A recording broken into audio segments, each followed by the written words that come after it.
Sayyid Shahid Raza, please present your screen.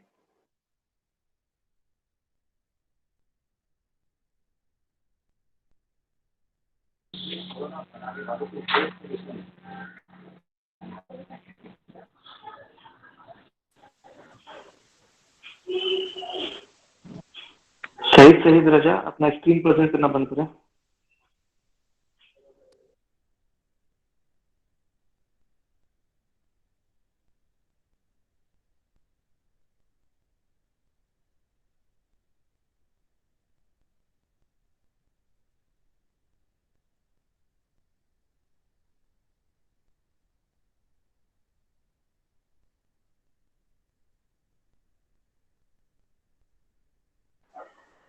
Syed वहां पर stop presenting पर क्लिक करिए। हम लोग आज की मुख्य वक्ता डॉक्टर आरती गोस्वामी का स्वागत करेंगे।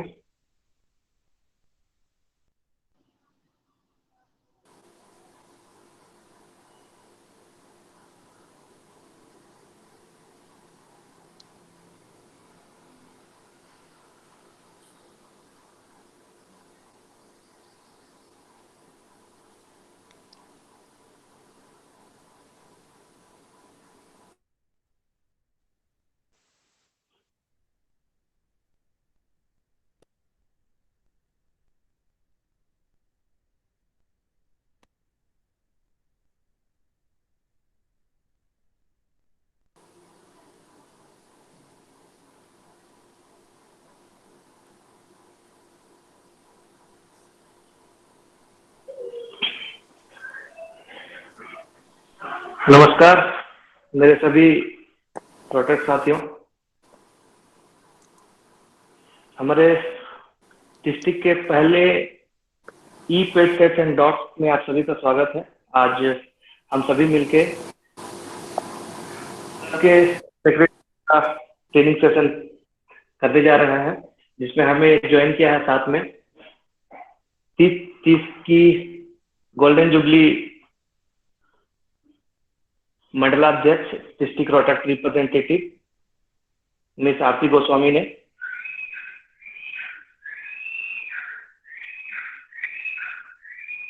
हमारा सेशन का एजेंडा आज का है, हमारे साथ होने वाले थे 30-60 के रोटेटर विरल गोंडालिया, बट कुछ एडमिनिस्ट्रेशन प्रशासनिक कार्यों की वजह से वो आज हमारे साथ नहीं होंगे। तो हम लोग आगे बढ़ते हुए आरती से इजाजत लेंगे कि हम लोग आज का सेशन शुरू करें। जी बिल्कुल Diptesh. Thank you Aarti.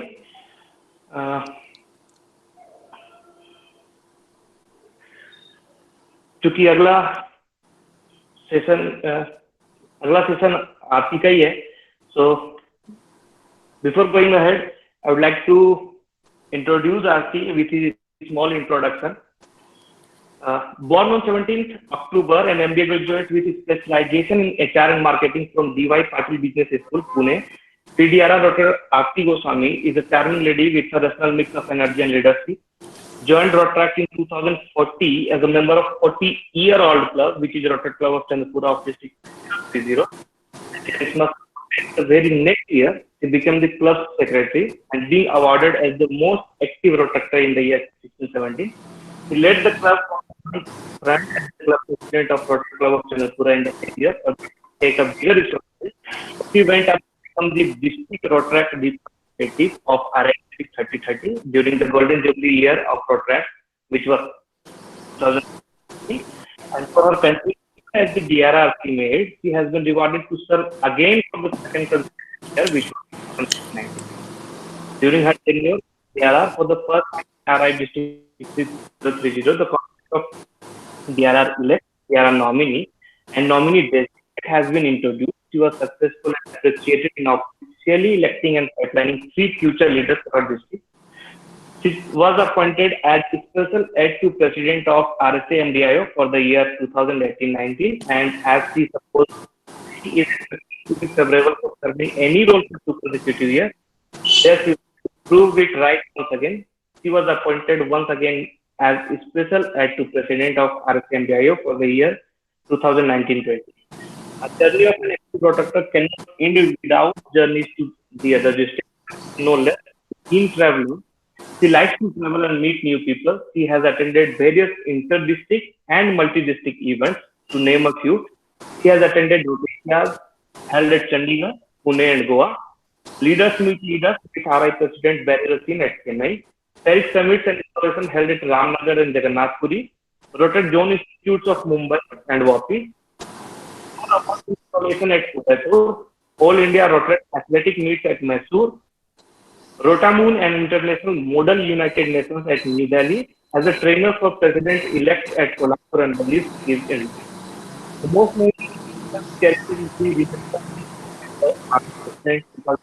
Barry Racine during her visit to Rotary International Pre-Convention at Hamburg. With great roles comes great responsibility. Here with more view and your better, has elected first lady president of RSIO organization for the year 2021. So, from what I hand over the session to Aarti. For you, Aarti. Yes Diptesh, मैं सुनाई आ रही हूँ. Yeah. Thank you district 3250 for such a warm welcome and a warm introduction. अगर आपकी इजाजत है तो मैं सेशन के लिए शुरू करती हूँ. Please go ahead. जी. सबसे पहले शुरू करने से पहले मेरा इंट्रो तो आप सबको दे दिया गया है. सेशन होने के बाद हम लास्ट में 5 मिनट में आपको जो भी क्वेश्चंस रहेंगे वो क्वेश्चन एंड आंसर राउंड करेंगे. तो सबसे पहले तस्नीम, मैं आपसे ये पूछना चाहती हूँ, आपकी होम क्लब में और आपके डिस्ट्रिक्ट में फ्लैगशिप इवेंट्स जो सिग्नेचर इवेंट्स है वो लिए जाते हैं? यस आरती. ओके. सो बेसिकली ये जो आज का टॉपिक है, इस सारी चीजों के आंसर्स हमारे पास्ट में छुपे हुए हैं. आई वांट तस्नीम कि मतलब जैसे भी कोई आपका एक जो फ्लैगशिप इवेंट, अगर आप उसका नाम मुझे बता देगी तो अच्छा होगा. See, Aarti, we basically go on different clubs use their different flagship projects. Like one of the club, there is the oldest club.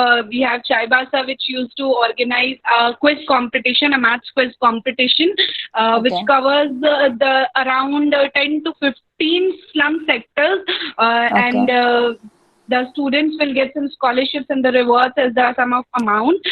As well, we have a few of the clubs who celebrate the flagship project as the blood donation camp as well, literacy as well, and one club celebrates Roti Day as well as their flagship project. Thank you. Okay. Thank you, Tasneem.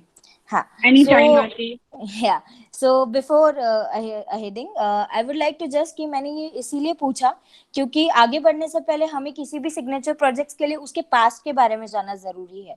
जैसे कि कितने सालों से ये project चलते आ रहा है, पहली बार ये प्रोजेक्ट कब और कहाँ हुआ था, फिर कोई प्रोजेक्ट के बीच में इतने सालों में कोई गैप तो नहीं पड़ा, फिर कितने लोगों ने इसमें पार्टिसिपेट किया था, और इस पूरे प्रोजेक्ट का बजट कितना जाता है, फिर ये प्रोजेक्ट कभी प्रॉफिट में गया है या कभी किसी साल में लॉस में भी गया है, या फिर किसी डिस्ट्रिक्ट से या किसी एमडीआईओ से या आपके खुद के होम डिस्ट्रिक्ट से इस प्रोजेक्ट को कभी कुछ अवार्ड मिला है या नहीं. तो आगे बढ़ने से पहले हमको ये सब चीजें पता होना इसीलिए जरूरी है क्योंकि अगर कोई भी हम न्यू प्रोजेक्ट लेते हैं तो वो हम लोग अपने मन से कभी भी उसमें कुछ भी चेंजेस कर सकते हैं. लेकिन अगर हम कोई सिग्नेचर प्रोजेक्ट या फ्लैगशिप प्रोजेक्ट लेते हैं तो हमें उसके प्रोटोकॉल्स और इतने सालों से जिस हिसाब से वो चलते आ रहा है उसके बारे में ध्यान रखना बहुत ज्यादा जरूरी है. ऐसा नहीं है कि आप उसमें कुछ पॉजिटिव चेंजेस नहीं कर सकते, पर आपको उस चीज की लीगेसी कंटिन्यू करना बहुत ज्यादा जरूरी है.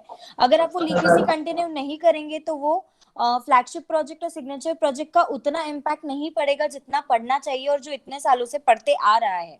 तो आपको ये सब पता अगर चीजें होगी तो आप आपके उस ईयर के फ्लैगशिप प्रोजेक्ट के लिए अपना बेस्ट बेस तैयार कर लेंगे, और बेस तैयार होने के बाद चीजें अपने आप होगी. तो पहले हम उसके मतलब वो प्रोजेक्ट कितने साल से मैच्योर है उस सारी चीजों के बारे में हमें जानना पड़ेगा ताकि उस प्रोजेक्ट को लेके और लोगों के मन में, आपके प्रेसिडेंट के मन में या आपकी टीम मेंबर्स के मन में एक ट्रस्ट बन पाए कि नहीं, हमें सारी पास्ट की चीजें पता है तो हम आगे बढ़ सकते हैं. फॉर एग्जाम्पल, अगर हम जैसे मैं एक प्रोजेक्ट लेती हूँ मेरे होम क्लब में जिसे हम कहते हैं डांडिया धमाल, जो पिछले 7 सालों से चलते आ रहा है. तो डांडिया धमाल में हम लोग ये करते हैं, जैसे पहले साल हम लोग बहुत कम लोग आए थे, दूसरे साल लोग बढ़ने लगे। तो हमने पिछले प्रोज एंड कॉन्स को जानते हुए हम लोग आगे बढ़े कि इसमें हम क्या सुधार सकते हैं, इसको हम किस अलग वे में प्रमोट कर सकते हैं। जैसे कि फॉर एग्जांपल अगर हम लेंगे कि लास्ट ईयर अगर हमारे पास अगर लास्ट ईयर की रजिस्ट्रेशन डिटेल्स होगी तो हमें पता करने में बहुत ज्यादा आसानी होगी कि इस साल हम उन्हीं रजिस्ट्रेशंस को टारगेट करके उस प्रोजेक्ट्स को और इनोवेटिव और अच्छा कैसे बनाए। जैसे तस्नीम ने मुझे बताया कि आपके डिस्ट्रिक्ट में क्विज कॉम्पिटिशन्स होते हैं स्लम्स एरियाज में, जो कि बहुत अच्छी बात है। लेकिन अगर हम पिछले साल को आई मीन ध्यान में रखते हुए वो चीज आगे नहीं बढ़ाएंगे तो फिर हम उस न्यू न्यू चीज को कैसे गैदर करेंगे कि फिर से हमारा ये प्रोजेक्ट बहुत अच्छे से हो। तो हम रजिस्ट्रेशन डिटेल्स के थ्रू ये चीजें कर सकते हैं। और आजकल हर कोई सोशल मीडिया, यूट्यूब, हर जगह प्रमोशंस करता है। पर आप एक बात सच सच बताओ कि आप लोगों में से कितने लोग सच में ये चीजें देखते हैं, जबकि जब तक अनलेस एंड अनटिल वो हमारे किसी क्लोज वन का ना हो। जैसे आजकल अभी लॉकडाउन के वजह से सबसे ज्यादा सोशल मीडिया यूज हो रहा है, स्पेशली जूम ऐप, ये सब ऐप मीटिंग्स यूज हो रही है। तो जब तक हमारे पहचान वाले का नहीं हो, हम वो चीज नहीं देखते। तो मैन टू मैन कम्युनिकेशन या मैन टू मैन प्रमोशन करना बहुत ज्यादा जरूरी है आपके किसी भी सिग्नेचर और फ्लैगशिप प्रोजेक्ट के लिए। जब तक आप उसको मैन टू मैन कम्युनिकेट नहीं करेंगे कि लास्ट ईयर हम लोगों ने ये किया था, या फिर अगर आप उसके वीडियोस बना के अपलोड नहीं करेंगे तो लोगों को उस चीज की इंपॉर्टेंस नहीं समझ में आएगी और आप आपका फ्लैगशिप इवेंट अच्छे से कैरी ऑन नहीं कर पाओगे। इसके लिए और एक भी तरीका है कि आप अपने पीडीआर्स को इन्वॉल्व कीजिए। आप अनमोल भाई को पकड़िए, दीप्तेश भाई को पकड़िए, तस्नीम को पकड़िए कि हाँ मैं ये इवेंट में लास्ट टाइम गई थी, मैंने ये लास्ट टाइम इवेंट कंडक्ट किया था, क्यों ना आप भी ज्वाइन करें हमको इस इवेंट में। ये सब बातें आप उनको अच्छे वे में बताएं तो वो शायद आपके प्रोजेक्ट में ज्यादा अच्छे वे में ज्वाइन होंगे। अभी जो लेटेस्ट चीज चल रही है, जैसे हम लोग किसी भी फ्लैगशिप इवेंट के लिए हम लोग पोस्टर्स बनाते हैं, या कोई भी ट्रेनिंग सेशन है, जैसे आज मेरा और विरल का पोस्टर बनाया गया था। तो पोस्टर में आप डेट, वेन्यू, ये सब चीजें लिख के, पोस्टर काफी बड़ा लेंदी बन जाता है, उसको आप एक हैप्पी चीज में भी आप उसको प्रमोट कर सकते हैं। जैसे आजकल के टाइम में चल रहा है किसी भी चीज का मीम बनाना, मीम्स नेगेटिव हो या किसी का मजाक उड़ाया जाए, ये इसीलिए मीम्स नहीं होते। आप उसको एक हेल्दी मीम भी बना सकते हैं। जैसे आप लास्ट ईयर का कोई पार्टिसिपेंट पकड़ लीजिए, जैसे मैंने बोला कि मैं डांडिया धमाल ऑर्गेनाइज करती हूँ, तो उसमें किसी बंदे का डांस बहुत अच्छा है तो उसको आप मीम में कंपेयर कर सकते हैं कि want to see Hrithik Roshan of district blah blah blah and you can join this for event. दूसरा, आप उनको ये प्रमोट कर सकते हैं कि आपको ये चीज में कितने अवार्ड्स मिले, कि जैसे हम डांडिया में हम लोग ये करते हैं कि हम लोग हाईलाइट करते हैं कि लास्ट ईयर हमको इस इवेंट के लिए इतने इतने अवार्ड्स मिले थे। आप इस तरीके से उसको प्रमोट कर सकते हैं। या आप आपके टॉप लेवल के सीनियर्स को भी पकड़ सकते हैं कि नहीं, आप बोलिए कि हमने भी ये इवेंट किया था, आप उस तरीके से उसको प्रमोट कर सकते हैं।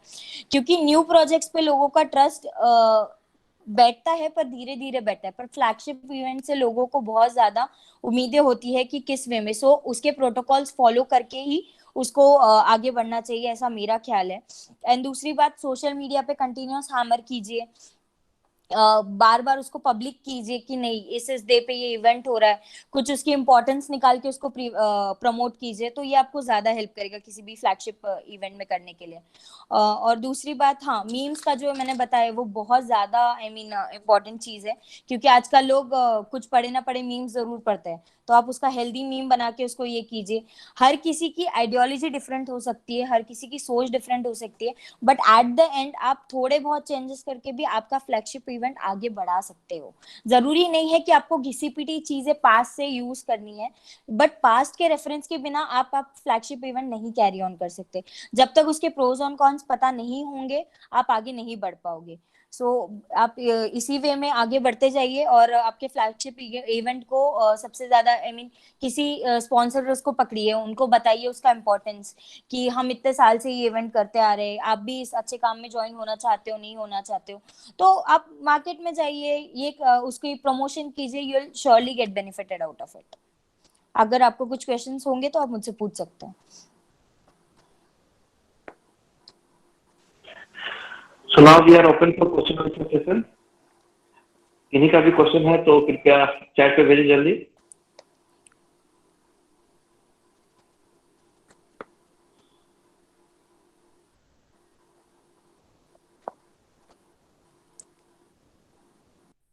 हेलो। हेलो। हेलो। हाँ मैम, मैं इन शॉर्ट जानना चाहता हूँ ये फ्लैगशिप प्रोजेक्ट होता क्या है? फ्लैगशिप प्रोजेक्ट ये है बेसिकली आपका कोई भी सिग्नेचर प्रोजेक्ट जो आपका डिस्ट्रिक्ट या आपका होम क्लब बहुत सालों से करते आ रहा है।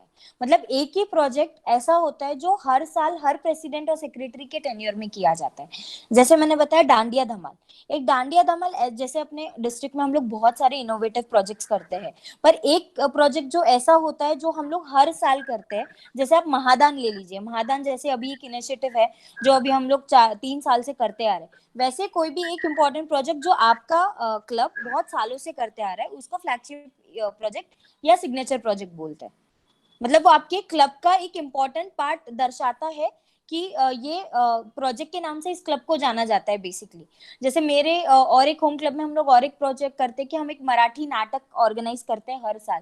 तो उसमें जैसे जो मराठी सेलिब्रिटीज होते हैं उनका थेरेटिकल एक्ट होता है, तो वो हम लोग हर साल इवेंट करते हैं। तो मेरे चंद्रपुर में मेरे रोटरा क्लब को उस प्रोजेक्ट के नाम से भी जाना जाता है। तो बेसिकली उसको सिग्नेचर प्रोजेक्ट या फ्लैगशिप प्रोजेक्ट बोलेंगे।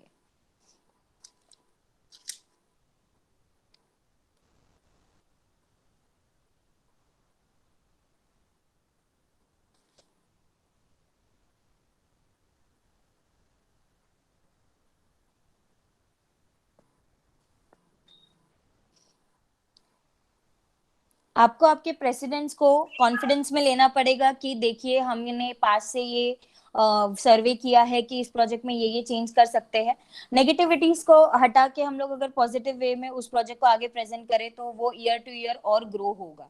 जैसे तस्नीम ने बोला कि क्विज कॉम्पिटिशन्स ले, तो उसमें अगर हम कुछ और वेरिएशंस डाले तो वो प्रोजेक्ट और बेटर बन सकता है।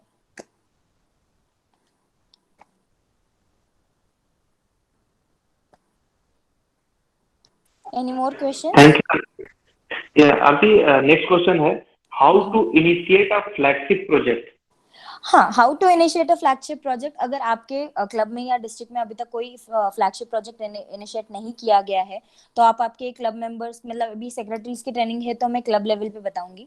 तो आप अपने क्लब मेंबर्स के साथ एक मीटिंग रखिए, उनके साथ ये पहले अगर आपके दिमाग में कोई आइडिया है तो आप वो उनके सामने प्रेजेंट कीजिए। अगर आपके पास आइडिया नहीं है तो आप सबसे सजेशंस लीजिए कि हम एक ऐसा प्रोजेक्ट उठाना चाहते हैं। आपके आपके प्रेसिडेंट को बोलिए, क्योंकि सेक्रेटरीज के बिना प्रेसिडेंट अधूरा है, ये मैं फील करती हूँ पर्सनली। तो आप अपने प्रेसिडेंट को कॉन्फिडेंस में लीजिए, उनको बोलिए कि देखिए हम हर साल कुछ ऐसा करें जो एक ही कॉमन प्रोजेक्ट रहे, जो आने वाले प्रेसिडेंट्स भी, आने वाले सेक्रेटरीज भी उसको कैरी ऑन करें।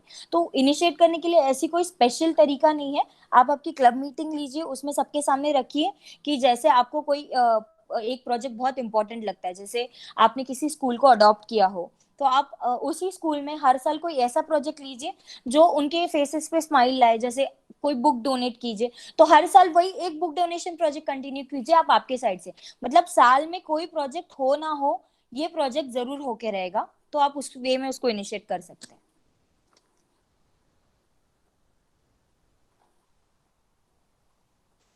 Thank you Aarti. Next question है, will the modification in the flagship event will harm its impact and its name fame? No, it won't harm. अगर आप किसी भी चीज को और बेटर करना चाहते हो, हाँ आपको नेगेटिविटी जरूर फेस करने मिलेगी कि कोई आपको बोलेगा अरे ये प्रोजेक्ट तो मैंने इनिशिएट किया था, आप उसको कैसे चेंज कर रहे हो। But if you will make them understand this project after putting that positivity और that changes will change into a better thing or a better project, then the people or the person will surely understand कि नहीं ये betterment के लिए किया जा रहा है। फ्लैगशिप प्रोजेक्ट आप आपके पर्सनल यूज के लिए तो करेंगे नहीं, आप लोग क्लब और लोगों की भलाई के लिए ही करोगे। तो अगर आप उसमें पॉजिटिव चेंज करोगे तो मुझे नहीं लगता कि उससे किसी को कोई हार्म और फेम को कोई धक्का पहुंचेगा। हाँ, लेकिन ये ध्यान रखिएगा कि उसका कोई नेगेटिव इम्पैक्ट ना हो, वरना उसका नाम जरूर खराब होगा। बट मॉडिफिकेशन हर चीज में जरूरी है, because I feel change is the only thing which happens time to time. So हमको मॉडिफाई तो करते रहना पड़ेगा, हमको टाइम के हिसाब से बदलना तो पड़ेगा। जैसे पहले कुछ चीजें अवेलेबल नहीं रहती थी, अभी के टाइम में कुछ चीजें अवेलेबल है। जैसे जो एक फ्लैशिंग प्रोजेक्ट फॉर एग्जांपल अगर 5 साल से चल रहा है तो कुछ चीजें आपको पहले ईयर में नहीं मिली होगी जो आपको 5th ईयर में मिल सकती है। तो क्यों उसको बेटरमेंट के लिए मॉडिफाई ना किया जाए। surely you can go for that.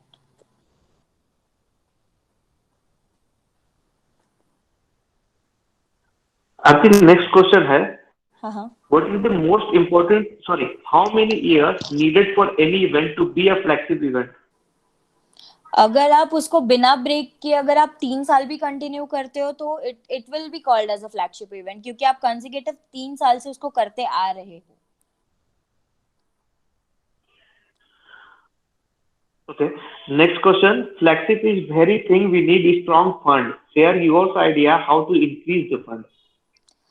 Actually to increase the fund ये सब आपके डिस्ट्रिक्ट और एरिया और आपके सिटीज पे डिपेंड करता है, और आपकी मतलब लोगों से पैसे मांगने की कैपेसिटी पे डिपेंड करता है. क्योंकि मैं जब से रोड ट्रैक में आई हूँ, मैंने एक चीज सीखी है कि अगर हमको लोगों का भला करना है तो आपको शायद मेरे वर्ड्स रूड लगे, पर किसी से पैसे मांगने में कोई शर्म नहीं आनी चाहिए. क्योंकि हम एक मीडिएटर है स्पॉन्सरर और लोगों के बीच में. तो अगर आप उनको अपने मतलब उसको प्रेजेंटेशन आप ऐसा बनाइए कि सामने वाला आपको ना नहीं कर पाए, क्योंकि फंड देने में हर कोई आनाकानी करता है, क्योंकि उसके जेब से पैसे जाएंगे तो वो 10 सवाल तो करेगा. So you should be good enough to answer every question of them, that why you are doing this, what purposefully you are doing this, what betterment people will get after you do this projects. So this answer should you have, then people will be there to give to sponsor you for this project.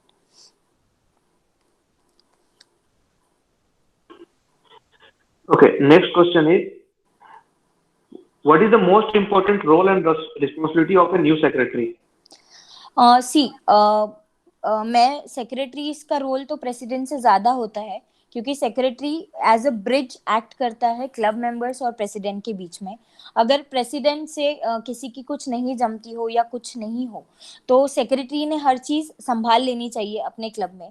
Secretary का काम होता है कि club वाले members जो जिस post पे है, जो आपके बीओडी में है, वो प्रॉपरली काम कर रहे हैं या नहीं, क्लब में प्रोजेक्ट टाइम से हो पा रहे हैं या नहीं, और जो भी आपके क्लब के प्रोजेक्ट्स है वो आपके डिस्ट्रिक्ट्स को, वो आपके डीआरआर को प्रॉपर टाइम पे रिपोर्ट कर पा रहे हैं या नहीं. क्योंकि अगर आप कुछ प्रोजेक्ट्स करते हैं तो अगर आपको उस चीज के लिए रिवॉर्ड ना मिले तो उस चीज का मतलब नहीं होता. तो आप काम करते जाइए. आप ये चेक करिए एज ए सेक्रेटरी कि आपके जो भी प्रोजेक्ट्स हो रहे हैं वो आपके डीआरआर तक रिपोर्ट हो रहे हैं या नहीं, आप जो भी काम कर रहे हैं वो आपके प्रेसिडेंट को पता है या नहीं, आपके क्लब्स में, आपके क्लब मेंबर्स में प्रॉपर बॉन्डिंग है या नहीं. अगर आपके क्लब मेंबर्स को किसी को प्रॉब्लम है आपस में, तो आप किसी मीटिंग में एक फिश इन द पॉन्ड बोल करके आप गेम ऑर्गेनाइज कर सकते हैं कि जिस किसी को भी प्रॉब्लम है तो वो एक बाउल में चिट्स डाल दे, ताकि किसी को फेस टू फेस अपनी प्रॉब्लम शेयर ना करे. उस तरीके से आप आपकी प्रॉब्लम्स आपके क्लब में रिसॉल्व कर सकते हैं. तो बेसिकली ये सब मेजर काम सेक्रेटरी का होता है.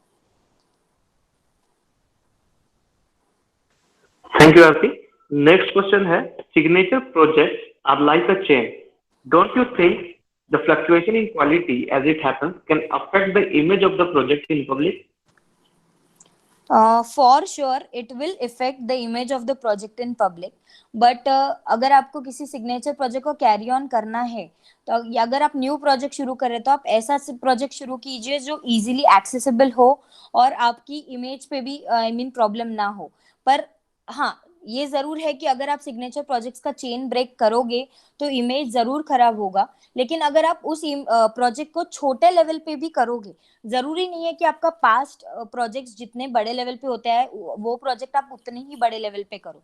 आप करो उसे छोटे लेवल पे करो, एटलीस्ट चेन ब्रेक ना हो उस चीज के लिए. सो आपकी इमेज भी रह जाएगी, आपका फ्लैगशिप प्रोजेक्ट भी कंटिन्यू होगा. Thank you, Arti. Next question. How is president dependent and different from secretary? Please explain their role individually. I think मैंने ये अभी एक्सप्लेन किया कि आप प्रेसिडेंट आप पे डिपेंडेंट हर चीज के लिए है, कि आप क्लब कैसे मैनेज कर रहे हो, आप रिपोर्टिंग कर रहे हो या नहीं, आप डिफरेंट आइडियाज गैदर कर पा रहे हो या नहीं, आप क्लब को एक साथ लेके चल पा रहे हो या नहीं, जो भी क्लब मेंबर्स आ रहे हैं उसकी प्रॉपर अटेंडेंस रख रहे हो या नहीं, या एजेंडा फॉलो हो रहा है या नहीं मीटिंग में. ये सारा काम सेक्रेटरी का है. Next question है, can we assure the project to be done in the absence of president? अगर प्रेसिडेंट को प्रॉब्लम नहीं है, अगर कोई जेन्युइन रीजन है that he is not there और ही कांट बी देयर, कोई फैमिली प्रॉब्लम या पर्सनल प्रॉब्लम है, then you can go ahead with the permission of the president, no problem. But president concerns या उसके उनके कान पे बात रहना बहुत ज्यादा जरूरी है.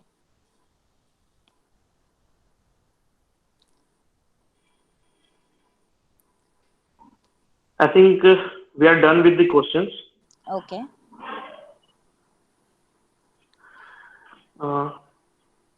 Okay, एक last question है. In the continuation of the last question we have, how long can it be tolerated? What to tolerate? मुझे ये क्वेश्चन एक्चुअली समझा नहीं, मैंने पढ़ा. How long can it be tolerated means अगर जेन्युइन रीजन है तो we have to tolerate, but if नहीं है तो बात बैठ के बात करो that what is the problem, we need to take this project. ये मंथ में नहीं ले पा रहे तो अगले मंथ में लेते हैं, but we should not break the change of flagship projects. So sort out the things. It I mean the in the absence of president. So मैंने वही कहा कि अगर जेन्युइन रीजंस है, वो नहीं ही आ पा रहे हैं, तो आप उनसे फोन पे कोऑर्डिनेट करके डिसीजन लेके आप प्रोजेक्ट कर सकते हैं. No problem. I think Pratesh, in the absence of president, vice president सिर्फ इसलिए अपॉइंट किया जाता है कि प्रेसिडेंट अगर absent है तो क्लब को अच्छे से सुचारू रूप से चलाया जा सके. जी. और अगर आपका वाइस प्रेसिडेंट भी नहीं है तो फिर आप उनसे फोन पे कोऑर्डिनेट करके डिसीजन ले सकते हैं. So I think we are done with the questions. Thank you, Aarti, for your valuable. Thank you. Thank you, Tasneem. Thank you for inviting. I hope the session is useful for your secretary. Yes, Aarti, definitely this would be. And thank you so much for sparing your time with us and giving such a beautiful training and answering each and every question patiently to my dear attractors. Thank you so much, Aarti. Thank you. Can I leave, Tasneem? Yes, dear, you can. If you wish, you can stay, or it's all on you. Thank you so much. Yeah, thank you, Tasneem. Thank you for inviting. And guys, you can take my number from Tasneem if you want. आपको कुछ भी जरूरत है, you can just ping me anytime. Thank you, Rotractors. Have a great year ahead. Best wishes. Bye, Tasneem. Bye, take care. Bye, take care.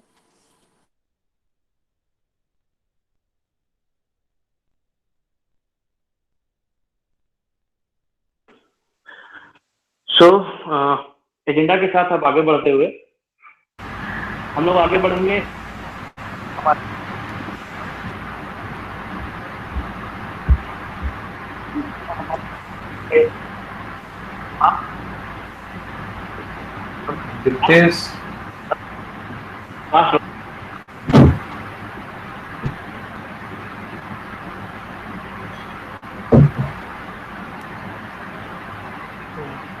with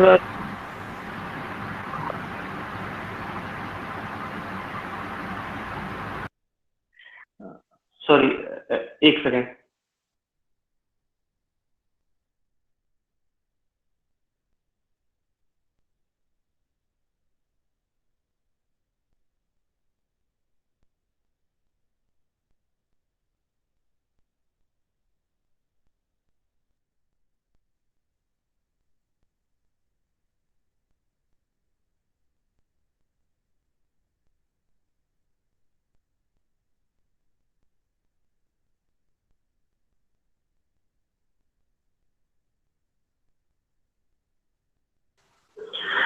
thank you Saurabh भैया for joining अस. सौरभ भैया हमारे district के 14-15 सत्र के DRR थे. उनका club rotary club of Chaibasa था. अपने सेशन में अपने रोटरक जर्नी के बारे में वो हमसे अच्छा वो खुद बता पाएंगे.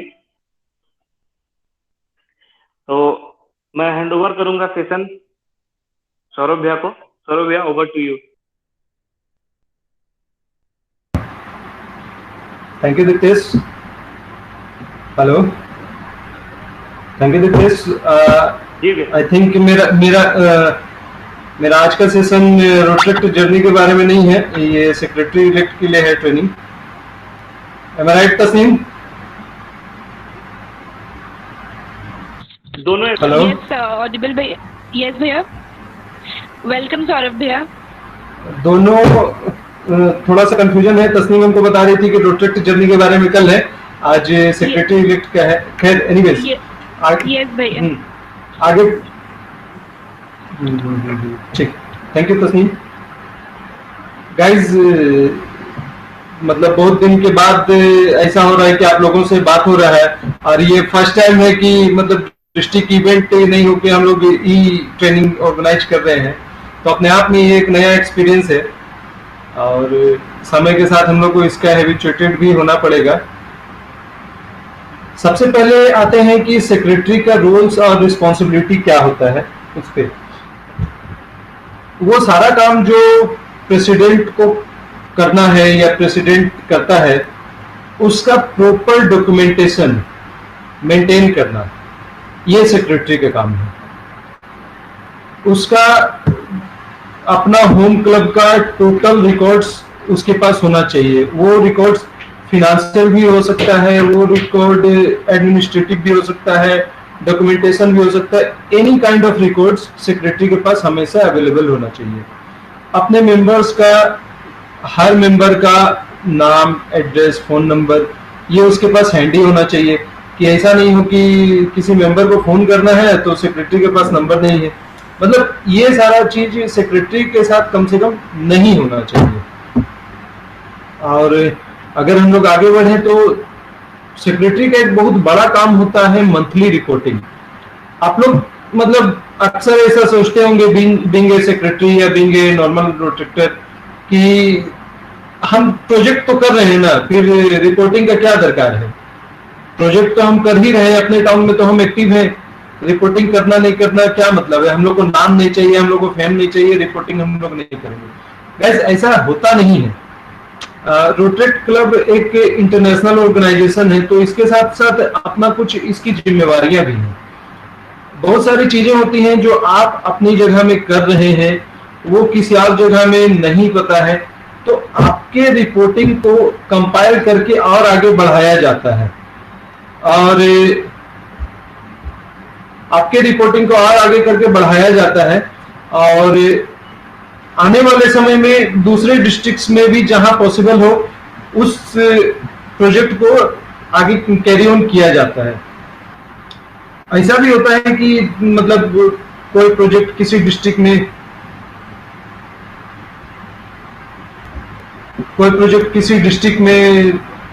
मतलब किसी क्लब में कराया गया हो, तो हो सकता है कि दूसरे क्लब में वो पॉसिबल ना हो। मल्टीपल फैक्टर्स हो सकते हैं इसके पीछे, बट इन शॉर्ट आप जो मंथली रिपोर्ट शेयर करते हैं वो रिपोर्ट्स के हिसाब से डिस्ट्रिक्ट उसको अक्रॉस द मतलब क्लब्स, अक्रॉस द डिस्ट्रिक्ट और मतलब रोटरी इंटरनेशनल तक वो शेयर किया जाता है। तो जहां भी वो पॉसिबल हो वो उसको आगे बढ़ाया जाता है। मतलब महादान का ही अगर हम एग्जांपल लें तो ये ब्लड डोनेशन कैंप मोर और लेस हर क्लब्स करते थे, लेकिन एक मास लेवल में, एक मतलब समझ लीजिए कि एक आंदोलन के रूप में किया जा रहा है अभी महादान। तो अपने आप में ये इसका इंपॉर्टेंस बताता है कि बीइंग ए रोटरेक्टर या being a member of Rotaract club हम कितना बड़ा इवेंट खुद से कर सकते हैं। और रिपोर्टिंग का अगर बात करें तो अगर रिपोर्टिंग एक स्टैंडर्ड फॉर्मेट में हो तो ये बहुत अच्छा रहता है।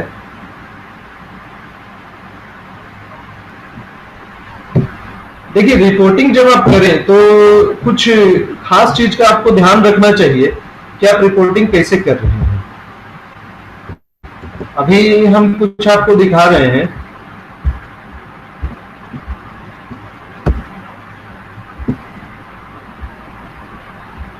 आपके रिपोर्टिंग में ना कुछ चीज मतलब मेंशन होना चाहिए।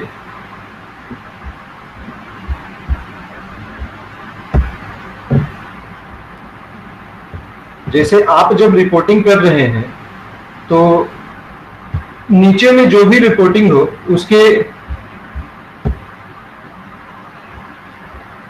उसके ऊपर में एक ब्रीफ डिटेल आपके क्लब्स का या रिपोर्टिंग का होना चाहिए।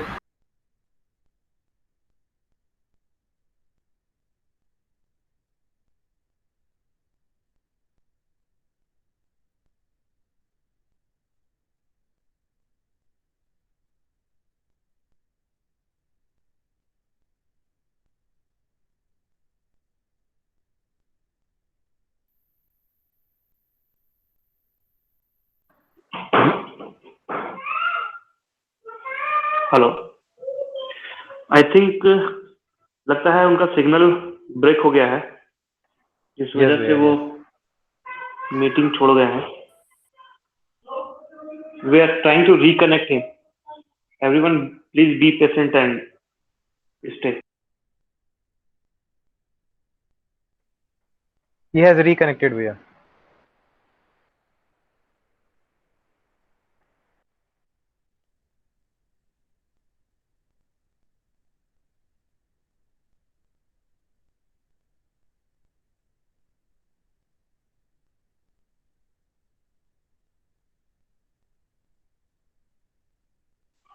Saurabh, unmute him.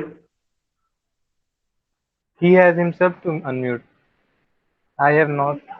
I cannot unmute him, भैया।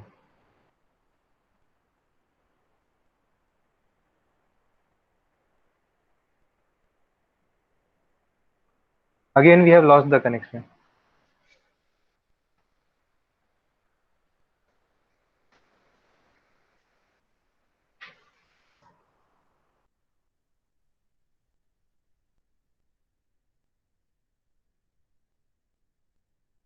Yeah, he is in. तो आप जब रिपोर्टिंग करें तो बेयर मिनिमम एक चीज कवर होना चाहिए आपके रिपोर्टिंग में। ये हम आपको अभी रफली बता दे रहे हैं, हम इसका एक सॉफ्ट कॉपी तस्नीम को फॉरवर्ड कर देंगे। देखिए, सबसे पहले आप जो रिपोर्टिंग करें उसमें अगर शुरू से हम स्टार्ट करें तो monthly report for the month हो, किस मंथ के लिए आप रिपोर्ट कर रहे हैं ये जरूर मेंशन करें विथ ईयर। जैसे जुलाई 2020 तस्नीम का सेशन का जो फर्स्ट रिपोर्टिंग होगा वो जुलाई 2020 के लिए होगा, तो आपको लिखना चाहिए जुलाई 2020। नेम ऑफ द क्लब, आपका क्लब का नाम पूरा क्लियर लिखें। फिर उसके नीचे स्पॉन्सरिंग क्लब का नाम जरूर लिखें, प्रेसिडेंट सेक्रेटरी का नाम लिखें। आपका रिपोर्टिंग करने के समय टोटल नंबर ऑफ मेंबर्स कितने थे क्लब में, उस मंथ कितने नए मेंबर आए, कितने मेंबर क्लब छोड़े या किन्हीं को निकाला गया। उसके बाद नीचे आइए projects taken during the month, मतलब इस मंथ में आपने क्या क्या प्रोजेक्ट किया है, और उसका एक मतलब एक एक लाइन का हेडिंग आप उसमें लिख दें। फिर नीचे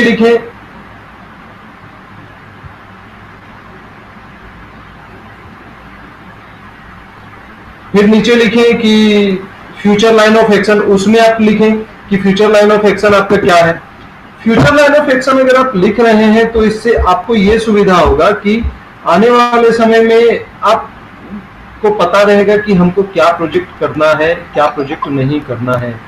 या मतलब आप किसी भी प्रोजेक्ट को लिख रहे हैं तो आपके दिमाग में एक टेंटेटिव आइडिया होना चाहिए कि ये प्रोजेक्ट हम कब करेंगे, जुलाई में करेंगे, अगस्त में करेंगे। लाइक अगर हम जुलाई में लिख रहे हैं कि हम रक्षाबंधन का कार्यक्रम करेंगे तो ऑब्वियसली वो मतलब सावन के समय जब वो होता है उस समय होगा।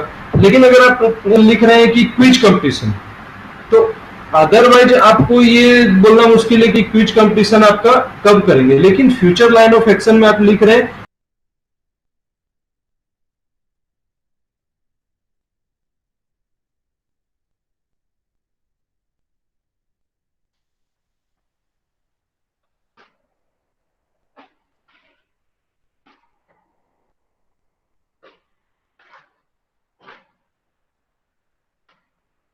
Diptis, again we have lost the connection.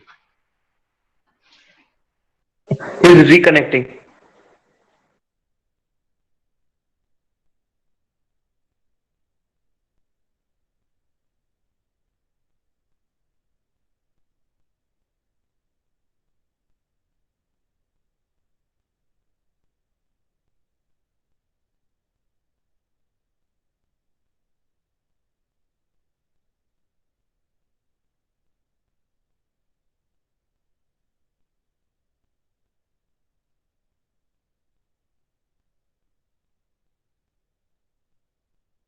उसके बाद कुछ चीज आप जब प्रोजेक्ट करें या रिपोर्टिंग करें या उसका प्रेस रिलीज जारी करें तो कुछ चीज आपके पास मतलब होना चाहिए रिपोर्टिंग में।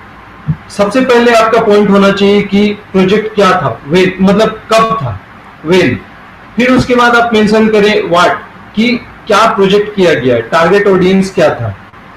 फिर आपको मेंशन करना चाहिए कि कहाँ किया गया। मतलब आपने सब कुछ कर दिया, उसके बाद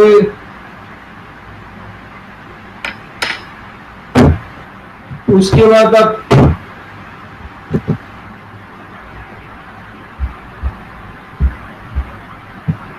कहाँ कर रहे हैं प्रोजेक्ट, उसके बाद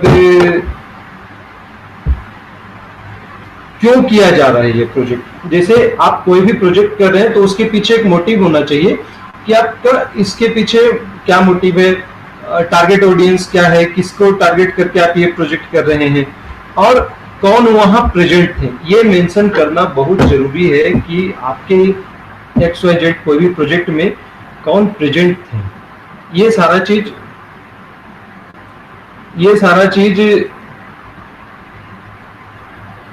आपको मेंशन करना चाहिए। Any question? अभी हम इससे पहले आगे बढ़े, कुछ क्वेश्चन इस बीच में?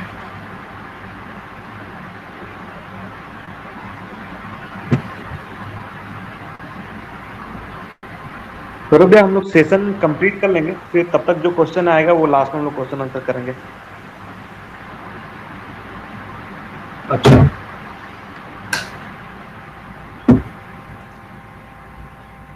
ये सारा चीज होने के बाद अब जब मंथली रिपोर्ट आप करते हैं तो आपको रिपोर्टिंग किसको किसको करना चाहिए, ये भी एक फॉर्मेट का हिस्सा है कि मंथली रिपोर्ट आप किसको किसको भेजते हैं। सबसे पहले तो आप अपना DRR को भेजते हैं, एकदम फॉरमोस्ट वहां है। आपको DG को भेजना है, आपको DRR इलेक्ट को भेजना है, आपको डिस्ट्रिक्ट सेक्रेटरी को भेजना है, आपको अपना ZRR को भेजना है और आपको अपना स्पॉन्सरिंग रोटरी क्लब में जरूर से एक कॉपी आपका मंथली रिपोर्ट का देना चाहिए। क्योंकि कल को कभी भी ऐसा नहीं हो कि आपका स्पॉन्सरिंग रोटरी क्लब आप पे ये आरोप लगाए या ये सिचुएशन कभी सामने आए कि आपने प्रोजेक्ट कर लिया और उसका डिटेल रोटरी क्लब को पता ही नहीं था। ये सिचुएशन कभी नहीं होना चाहिए और मतलब बहुत ऑकवर्ड सिचुएशन हो जाता है कि हम किसी प्रोजेक्ट के बारे में चर्चा कर रहे हैं किसी इवेंट में कि सेक्रेटरी रिपोर्ट पढ़ रहे हैं और हमारे रोटरी क्लब के मेंबर्स को पता ही नहीं रहता है कि अच्छा ये प्रोजेक्ट हुआ था, कब हुआ था, पता नहीं है।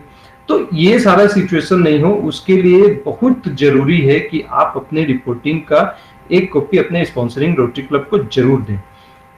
DRR इलेक्ट को आपको एक कॉपी जरूर देना चाहिए ताकि वो मतलब उनके नजर में भी रहे कि कौन कौन क्लब्स क्या क्या प्रोजेक्ट कर रहे हैं, डिस्ट्रिक्ट में क्या क्या प्रोजेक्ट अभी चल रहा है और आगे क्या किया जा सकता है।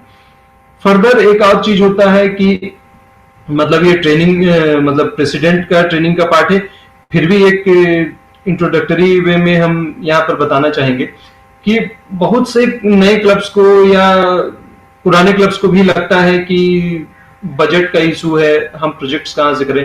तो लोग मैक्सिमम कोशिश करते हैं कि हम अपना पॉकेट से कुछ पैसा लगा के एक छोटा सा प्रोजेक्ट कर दें। आप लोग कोशिश कीजिए कि छोटा से छोटा बजट का प्रोजेक्ट लेके उसको किसी से स्पॉन्सर कराइए। फ्रेंड्स ऑफ रोटरी हैं, फ्रेंड्स ऑफ रोटरेक्ट हैं, रोटेरियंस हैं, मेंबर्स हैं रोटरी क्लब के, कुछ आपके मतलब रोटरेक्ट के ही मेंबर्स होंगे जो कैपेबल होंगे कि एक छोटा बजट का प्रोजेक्ट मतलब 1000, 2000, 5000 का बजट का प्रोजेक्ट वो स्पॉन्सर कर सकते हैं। अगर आप इस तरह से आगे बढ़ेंगे कि छोटा छोटा बजट का प्रोजेक्ट आप स्पॉन्सर करा रहे हैं अपने मेंबर्स से या किसी भी XYZ के थ्रू, तो कल को आपके पास बड़े स्पॉन्सर्स भी आएंगे। और ये बहुत जरूरी है कि आपके पास स्पॉन्सर्ड प्रोजेक्ट्स का भी एक लिस्ट रहे, क्योंकि जब तक आप स्पॉन्सर्ड प्रोजेक्ट को नहीं आगे बढ़ाएंगे तब तक हर प्रोजेक्ट में मेंबर्स को जब ये लगने लगेगा कि उनके पॉकेट से ही पैसा लग रहा है तो आपके कुछ मेंबर्स भागने लगेंगे। किसी को कुछ फर्क नहीं पड़ेगा लेकिन कुछ मेंबर्स भागने लगेंगे। इसके अलावा एक और बात होता है कि ब्रांडिंग भी वहां से स्टार्ट होता है जब आप लोगों के बीच जा रहे हैं। अगर किसी से स्पॉन्सरशिप के लिए किसी के पास आप जा रहे हैं, दैट मीन्स को रोटरेक्ट को भी आप उनके पास ले जा रहे हैं। तो यहां पर ये एक ब्रांडिंग का भी मैटर हो जाता है कि आप किसी से स्पॉन्सरशिप ले रहे हैं, और स्पॉन्सरशिप कोई किसी को क्यों देगा? जब किसी को आप पे ट्रस्ट होगा। तो ये ट्रस्ट बिल्डिंग का भी एक तरीका है कि आप स्पॉन्सरशिप प्रोजेक्ट ले रहे हैं।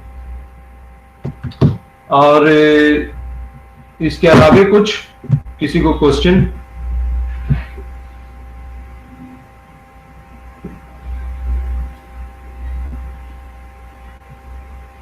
जो भी क्लब सचिव या क्लब रिप्रेजेंटेटिव कोई क्वेश्चन करना चाहते हैं तो कृपया चैट बॉक्स में क्वेश्चन भेजें।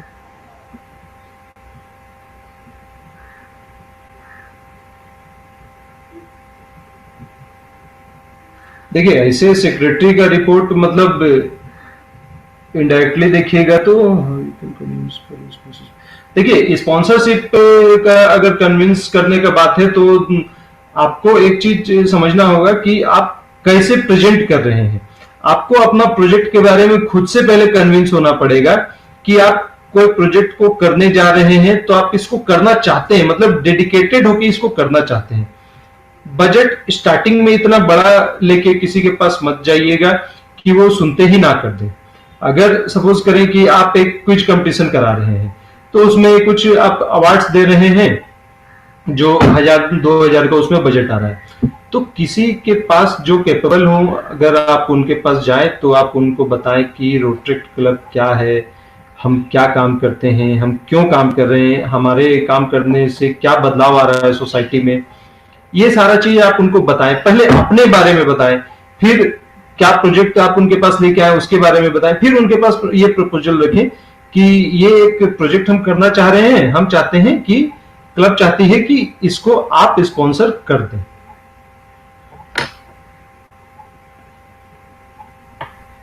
इस तरह से आप उनको मतलब एक कन्विंसिंग वे में समझा सकते हैं कि एक प्रोजेक्ट को कन्विंस करना चाहिए। छोटा छोटा प्रोजेक्ट से स्टार्ट कीजिए, बड़े स्पॉन्सर भी आपको मिलेंगे। नेक्स्ट।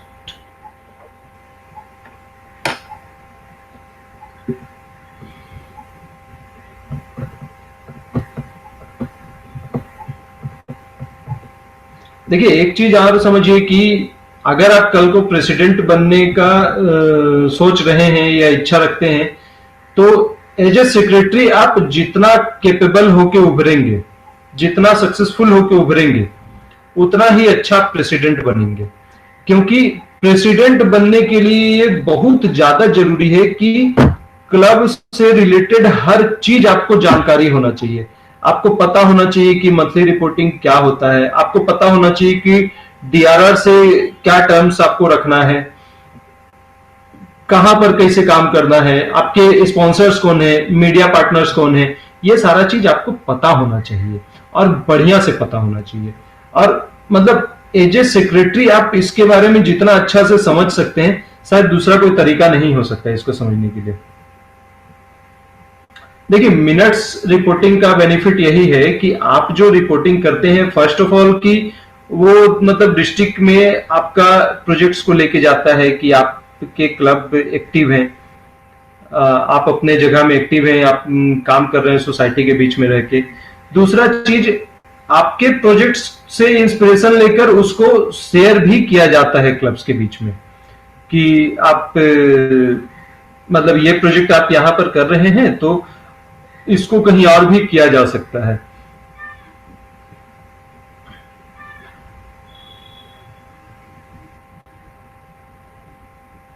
देखिए, टीम मैनेज करना अपने आप में ये एक आर्ट है।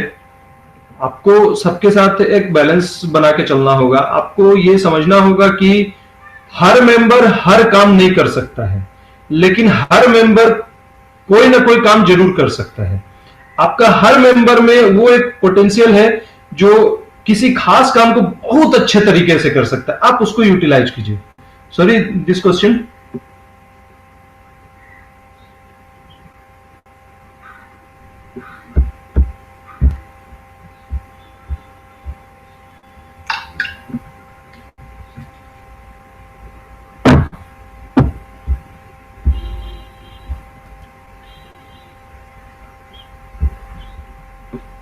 देखिए भैया, नेक्स्ट क्वेश्चन है जी भैया, कंटिन्यू करिए। हाँ, ये मतलब कितना आपको मीटिंग करना है इसका कोई स्टैंडर्ड गाइडलाइंस आपको ऐसे नहीं बनाना है, बट आपको at least once in a month meeting करना चाहिए। और बीओडी मेंबर मतलब बीओडी मीटिंग एटलीस्ट एक बार और जनरल मीटिंग एटलीस्ट मंथ में 2 बार आपको करना चाहिए। आपको मतलब ये मीटिंग करने से आपका क्लब हमेशा एक्टिव और लाइवली रहेगा। अगर आप मीटिंग्स नहीं करेंगे तो हो सकता है कि क्लब मेंबर्स का इंटरेस्ट घटने लगेगा। मतलब कुछ ऐसा होना चाहिए कि आपके मेंबर्स आपके मीटिंग डेट का इंतजार करें कि इस दिन क्लब का मीटिंग है, कुछ भी हो जाए ये हमको जाना है, मतलब हमको ये मिस नहीं करना है किसी भी हालत में। तो ये अगर आप मतलब डिजाइन करते हैं, डेवलप करते हैं क्लब में, तो ये बहुत अच्छा चीज होगा। और ये काम बेसिकली क्लब सर्विस डायरेक्टर का होता है।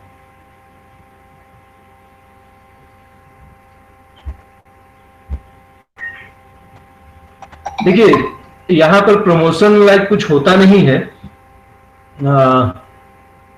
यहां प्रेसिडेंट का इलेक्शन या सिलेक्शन होता है, और ये इलेक्शन या सिलेक्शन दोनों ही क्लब मेंबर्स करते हैं, हाउस में किया जाता है। तो आप अपना काम करें, क्लब को जो बेहतर लगेगा वो आपके फेवर में डिसीजन लेगी। अगर आप कैपेबल हैं तो आपको ड्यू रिस्पेक्ट या ड्यू पोजीशन जरूर मिलेगा, उसके लिए कोई मतलब आपको चिंता करने की बात ही नहीं है। बट कोशिश कीजिए कि मतलब जब आप क्लब में आए तो एटलीस्ट 1 साल अपना एज ए मेंबर या किसी दूसरे डेजिग्नेशन में आप रह के उसके बाद दूसरे साल आप सेक्रेटरी या उसके बाद आप प्रेसिडेंट के लिए फाइट करें। मतलब जिस साल आप जिस सेशन में आप मेंबर बने हैं उसके नेक्स्ट एकदम सेशन में सेक्रेटरी बनने के लिए अगर आप खड़े होते हैं तो आपको बहुत ही ज्यादा मेहनत करना होगा, क्लब को समझना होगा।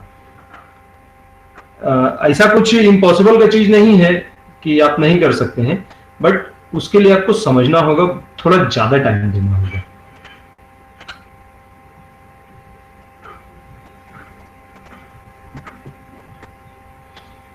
Any more?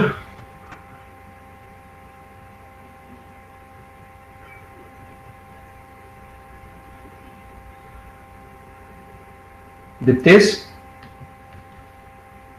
जी भैया एक क्वेश्चन और आया है।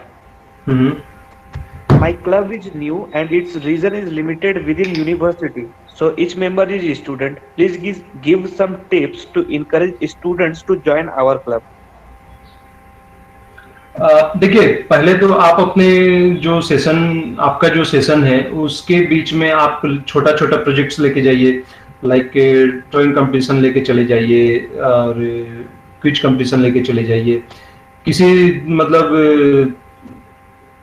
जब खाली आपके पास टाइम हो तो कॉलेज में आपका इंस्टीट्यूशन में एक मतलब स्वच्छ भारत अभियान के तहत कुछ साफ सफाई का प्रोजेक्ट लेके चले जाइए।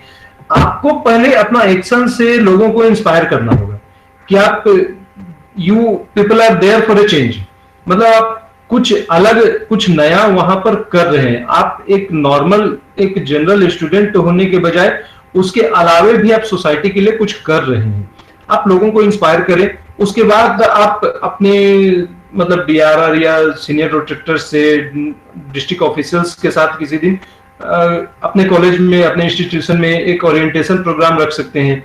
वहां पर आप ओरिएंटेशन अगर आप रखेंगे तो वहां मेंबर्स इंस्पायर होंगे, उनको पता चलेगा कि ये एक इंटरनेशनल ऑर्गेनाइजेशन है, इससे जुड़ने का क्या हमको बेनिफिट्स मिल सकता है, इसका मतलब पब्लिक रीच कितना है, पीआर का क्या बेनिफिट हमको मिल सकता है इसका। तो इसका बेनिफिट्स आपको ओरिएंटेशन के बाद ही आप लोगों को बता सकेंगे। सबसे पहले आपको काम है कि लोगों को इंस्पायर करें कि आप कुछ कर रहे हैं वहां पर।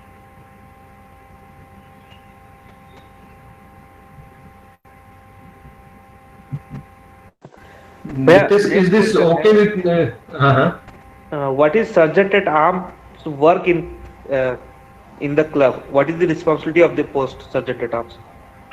देखिए सर्जेंट एट आर्म्स का काम है कि क्लब में मीटिंग के दौरान बेसिकली वो डेकोरम मेंटेन करे। सब प्रॉपर वे में मीटिंग में बैठे, ये सर्जेंट एट आर्म्स का काम है कि वो उसको मेंटेन कराए। कोई मतलब मिसबिहेव ना करे, किसी तरह का कोई कुछ अनएक्सेप्टेबल चीज मीटिंग के दौरान ना करे, अनऑर्गेनाइज्ड वे में ना बैठे। Sergeant at arms president secretary का जो सामने बैठते हैं मीटिंग के, उसके बगल में सर्जेंट एट आर्म्स का भी चेयर होता है। और सर्जेंट एट आर्म्स का रोल बेसिकली ये है कि मीटिंग के दौरान डेकोरम मेंटेन रखे और किसी तरह का मतलब इनडिसिप्लिन का चीज वहां पर ना हो, कि लाइक कोई चिंगम चबा रहे हैं मीटिंग में और मीटिंग चल रहा है, तो ये सारा चीज ना हो, ये देखना सर्जेंट एट आर्म्स का काम है।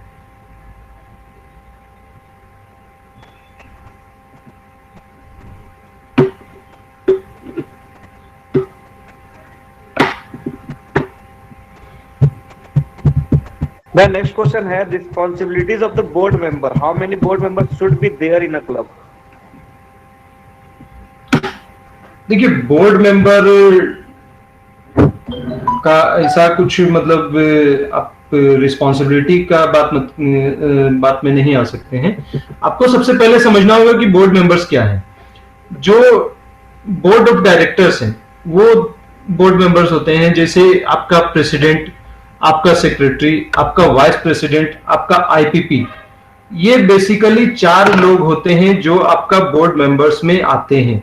इसके अलावे आप डायरेक्टर्स को इंक्लूड कर सकते हैं बोर्ड मेंबर्स में, आपका सर्जेंट एट आर्म्स को इंक्लूड कर सकते हैं बोर्ड मेंबर में, आपके एडवाइजर्स को इंक्लूड कर सकते हैं। बेसिकली एडवाइजर्स जो होते हैं वो पास्ट प्रेसिडेंट्स ही होते हैं।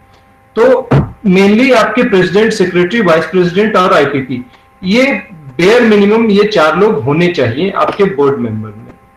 और इनका काम यही है कि कुछ अगर आप क्लब से रिलेटेड कुछ बड़ा डिसीजन लेने जा रहे हैं तो पहले उसको बोर्ड मेंबर में लाना चाहिए। बोर्ड मेंबर में आप उसको डिस्कस कर लें, उसका इफ एंड बट्स आप उसको चेक कर लें कि क्या पॉजिटिव है क्या नेगेटिव है इस प्रोजेक्ट में। उसके बाद वहां से अप्रूव करा के अगर वो वहां अप्रूव होता है तब उसको जनरल मीटिंग में ले जाएं। ये बोर्ड मेंबर का काम है।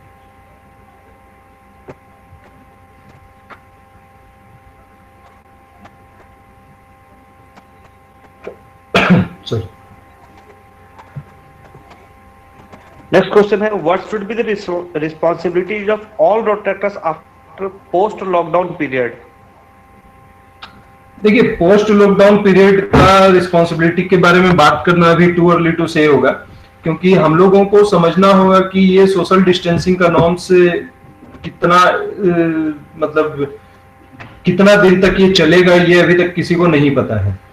तो इस बात से हम लोग को थोड़ा सा जरूर फर्क पड़ेगा कि हमारा प्रोजेक्ट कैसे होगा, हम इस सेशन में क्या प्रोजेक्ट कर पाएंगे। स्टिल हम लोग कुछ ना कुछ प्रोजेक्ट अपने लेवल पे, अपने क्लब लेवल पे कर सकते हैं जिसमें सोशल डिस्टेंसिंग का नॉर्म्स को फॉलो करना चाहिए। सोशल डिस्टेंसिंग किसी भी हालत में अगर गवर्नमेंट का एडवाइजरी आ रहा है कि सोशल डिस्टेंसिंग फॉलो करना है तो उसको ध्यान में रख के ही आप प्रोजेक्ट डिजाइन करेंगे और उसके हिसाब से ही आप प्रोजेक्ट को एग्जीक्यूट करेंगे। किसी भी कंडीशन में ये सिचुएशन नहीं आना चाहिए कि आपने प्रोजेक्ट किया और आप पे कोई मतलब लीगल एक्शन वगैरह लाइक सिचुएशन आ गया। तो चलो, इस चीज को बेसिकली ध्यान में रख के ही आपको कोई प्रोजेक्ट करना चाहिए। पोस्ट लॉकडाउन का सिचुएशन क्या होगा, अभी बहुत सारा चीज उसमें समझने का दरकार है कि शहरों से बहुत से लोग गांव में आएंगे, यहाँ पर अनएम्प्लॉयड लोगों की भीड़ बढ़ेगी, उनका एम्प्लॉयमेंट का परेशानी रहेगा। तो एक मतलब बहुत सा ऐसा भीड़ आपके शहरों में, गांवों में देखने को मिल जाएगा जो अदरवाइज कई सालों से यहाँ नहीं थे, और ये भी कंफ्यूज्ड रहेंगे कि हम यहाँ रुके या वहां जाएं। तो इनके बीच में, इनके अवेयरनेस के रूप में आप कुछ प्रोजेक्ट अगर कर सकें तो वो अच्छा बात होगा, ताकि ये मेन स्ट्रीम से जुड़े रहें, इनका भटकाव ना हो। ये सारा चीज के लिए अगर आप कुछ कर सकते हैं इनका अवेयरनेस के लिए तो बहुत अच्छा होगा। इनका एम्प्लॉयमेंट से रिलेटेड अगर कोई ट्रेनिंग का प्रोग्राम आप करा सकते हैं तो बहुत अच्छा होगा। तो ये सारा चीज अगर आप कराएं तो पोस्ट लॉकडाउन पॉसिबल हो, बट इन एनी केस आपको सोशल डिस्टेंसिंग का ध्यान रख के ही प्रोजेक्ट करना चाहिए।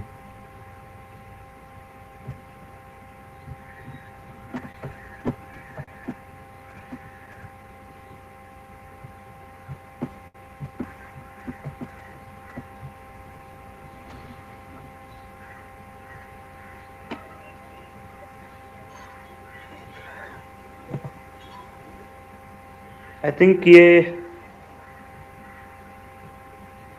अच्छा, एक लास्ट क्वेश्चन है, how to add people to the club.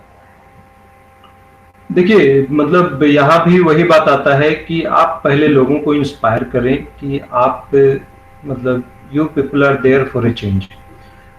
आप प्रोजेक्ट के लिए निकले तो आप एक एग्जाम्पल सेट करें क्लब के बीच में, मतलब अपने शहर में एक एग्जाम्पल सेट करें। अगर हम बहुत ऑनेस्टली बोले तो हम भी क्लब जब ज्वाइन किए थे तो क्लब का प्रोजेक्ट से इंस्पायर होके ही क्लब ज्वाइन किए थे, कि हमको लगा कि मतलब हम भी कुछ कर सकते हैं सोसाइटी के लिए। तो ये सारा चीज आपके लिए तब संभव हो जब आप उस लेवल का प्रोजेक्ट या प्रोजेक्ट आप कर रहे हैं और प्रोजेक्ट के साथ साथ आप एक अपने आप में आइडियोलॉजी सेट कर रहे हैं, एक एग्जाम्पल सेट कर रहे हैं पब्लिक के बीच में कि हम कुछ चेंज कर सकते हैं या हम करने का कोशिश कर रहे हैं। हमारे साथ जुड़िए और समाज को एक नई दिशा देने में हमारा सहयोग कीजिए। एक चीज आप समझिए कि जब तक वो क्लब में आपके पास नहीं आए हैं तब तक ही वो आपसे अनजान है। जिस दिन वो आपके क्लब मेंबर बन गए तो वो फिर मतलब ना वो जूनियर है उसके बाद ना आप सीनियर है, फिर वो भी रोड ट्रैक्टर है और आप भी रोड ट्रैक्टर है। उनको भी आपको उतना ही रिस्पेक्ट देना चाहिए जितना किसी और मेंबर्स को आप पहले से देते आ रहे हैं। इससे आपका सोसाइटी में भी एक पॉजिटिव रिस्पॉन्स जाएगा कि नहीं, मतलब अगर हम मेंबर बनते हैं तो हमको रिस्पेक्ट भी प्रॉपर मिलता है और एक मेरा अलग ही आइडेंटिटी बनता है। थैंक यू सौरभ भैया। ओके, क्वेश्चंस बाकी हैं पर उन्हें हम लोग आपको व्हाट्सएप पे भेज देंगे, जिनका आंसर आप हम लोगों को दे दीजिएगा क्योंकि we are running out of time. Thank you Ditesh. और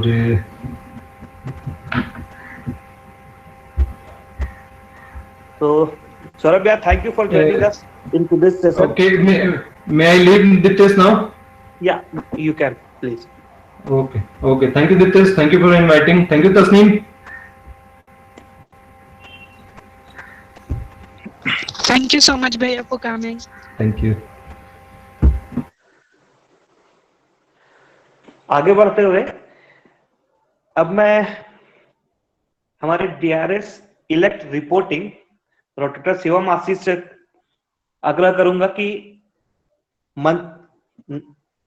सत्र 2020-21 के रिपोर्टिंग फॉर्मेट के बारे में सेक्रेटरी इलेक्ट को अवगत कराएं।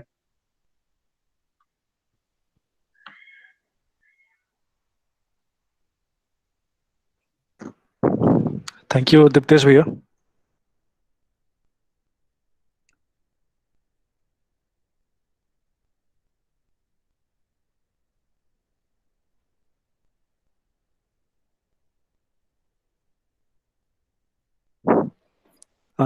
Diptesh bhaiya, is my PPT visible?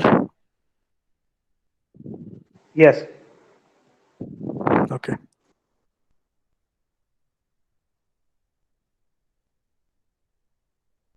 Okay.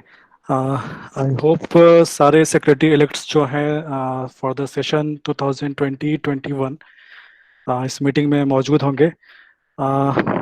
जो भी इम्पोर्टेंट चीज़ें हैं जो ध्यान में रखनी है आपको डिस्ट्रिक्ट को रिपोर्टिंग करने के वक्त, और नेक्स्ट सेशन के लिए जो भी रूल्स रहेगा रिपोर्टिंग का वो मैं आज आपसे शेयर करूंगा। सो स्टार्ट करने के लिए, जैसे कि आप नेक्स्ट मंथ के लिए रिपोर्ट भेज रहे हैं, लाइक अगर आप अप्रैल का रिपोर्ट भेज रहे हैं मई में, तो आपको 25 से रिपोर्ट भेजना शुरू कर देना है, यानी कि 25 अप्रैल के बाद से आप रिपोर्ट भेज सकते हैं डिस्ट्रिक्ट काउंसिल को। अगर आपका कोई भी प्रोजेक्ट्स लाइंड अप नहीं है इस दौरान, आ, आपके रिपोर्ट भेजने का लास्ट डे जो होगा वो 3rd of every month होगा, यानी कि मई का तीसरा दिन, 3rd मई, और आने वाले मंथ के जो भी तीसरी तारीख होगी उसकी आखिरी तिथि होगी रिपोर्ट सबमिट करने के लिए। उसके बाद अगर किसी क्लब का रिपोर्ट आता है तो वो एक्सेप्ट होगा, बट जो हमारा डिस्ट्रिक्ट न्यूज़ लेटर है उसमें पब्लिश नहीं हो पाएगा। ये रूल हम लोग अभी भी फॉलो कर रहे हैं और आने वाले सत्र में भी फॉलो करेंगे। आ, आगे बढ़ते हुए, जो आप रिपोर्ट भेज रहे हैं, जिस फाइल को आप भेज रहे हैं रिपोर्ट, उसका नेमिंग जो होगा वो कुछ इस प्रकार करेंगे आप लोग। फॉर सपोज मान लीजिए कि Amrapali, rotary club of Amrapali अगर अपना रिपोर्ट भेज रहा है, तो वो फाइल का नाम होना चाहिए आम्रपाली स्पेस जून। अगर वो जून का रिपोर्ट भेज रहा है या फिर किसी भी मंथ का रिपोर्ट भेज रहा है, स्पेस देकर मंथ का नाम लिखना है। इसके बाद आपको ये रिपोर्ट किन किन अथॉरिटीज़ को भेजना है डिस्ट्रिक्ट में, तो मेल करते वक्त आपको ये सारी चीज़ों का ध्यान रखना है कि आपका मेल डिस्ट्रिक्ट गवर्नर को जाना चाहिए, हमारे डिस्ट्रिक्ट रोटरी कमेटी चेयरमैन को जाना चाहिए, हमारे डिस्ट्रिक्ट रोटरी काउंसिल के जो member DRR DRS district secretariat जो है उनके पास पहुंचना चाहिए। डिस्ट्रिक्ट अवार्ड कमेटी चेयरमैन के पास भी आपका रिपोर्ट पहुंचना ज़रूरी है, क्योंकि थ्रू आउट द ईयर, पूरे साल जो आपने काम किया है उसको अंत में रिवॉर्ड करने के लिए डिस्ट्रिक्ट को कोई परेशानी नहीं हो। जब भी डिस्ट्रिक्ट अवार्ड कमेटी लिस्ट बनाने बैठेगी असेंबली के दौरान, जो भी क्लब्स के प्रोजेक्ट को अवार्ड देना है या उनके अच्छे कार्यों को अवार्ड देना है, तो उनके पास ये साल भर का रिपोर्ट होना चाहिए हर एक क्लब का। उसके नीचे आते हैं जो आपके सेशन के डीआरआर इलेक्ट हैं, उनके पास भी आपका रिपोर्ट पहुंचना चाहिए। जैसा कि हमारे पीडीआरआर सौरभ भैया ने बताया कि जो हमारे डीआरआर इलेक्ट है उनको भी पता होना चाहिए कि उनके डिस्ट्रिक्ट में कितने क्लब्स एक्टिव हैं और कंटिन्यूसली रिपोर्टिंग कर रहे हैं। उसके बाद आपको सीसी में रखना है आपके पेरेंट क्लब को, जो आपकी पेरेंट रोटरी है उसको रखना ज़रूरी है। उनके पास मंथली रिपोर्ट पहुंचना ज़रूरी है ताकि उनको पता रहे कि उनके द्वारा जो स्पॉन्सर्ड क्लब है, जो भी रोटरी क्लब काम कर रही है, वो कंटिन्यूसली एक्टिव है और रिपोर्टिंग कर रही है डिस्ट्रिक्ट को। उसके बाद आपको आपका रिपोर्ट पहुंचना चाहिए पीआर टीम के पास, जो कि हर मंथ आपके डिस्ट्रिक्ट न्यूज़लेटर को डिज़ाइन करती है। पीआर टीम के पास अगर किसी भी क्लब का रिपोर्ट नहीं होगा तो हो सकता है कि उस क्लब का रिपोर्ट डिस्ट्रिक्ट न्यूज़लेटर में आने से छूट जाए। फिर उसके बाद आपके जोन के जो रिप्रेजेंटेटिव हैं, जोनल रोटरी रिप्रेजेंटेटिव, उनके पास भी रिपोर्ट पहुंचना ज़रूरी है। इसके बाद जो आपके जोनल सेक्रेटरी हैं, जोनल रोटरी सेक्रेटरी, उनको भी आपको रिपोर्ट भेजना है साथ में। जब आप मेल भेजते हैं तो मेल का सब्जेक्ट को मेंशन करना ना भूलें। बहुत बारी ऐसा होता है कि क्लब अपना रिपोर्ट भेज देती है लेकिन उसमें मेंशन नहीं करती है कि वो किस मंथ का रिपोर्ट है।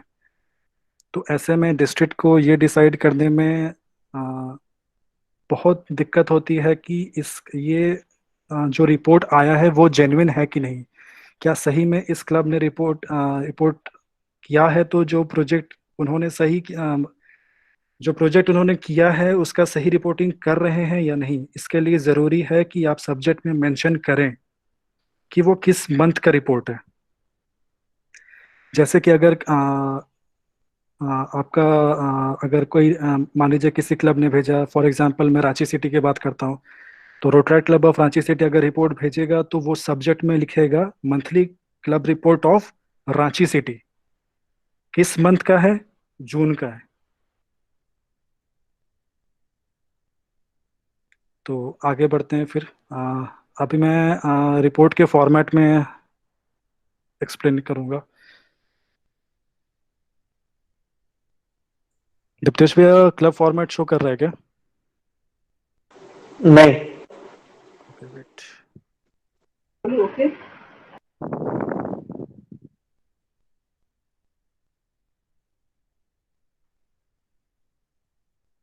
दीप्तेश भैया, is it visible now? Yes. Okay.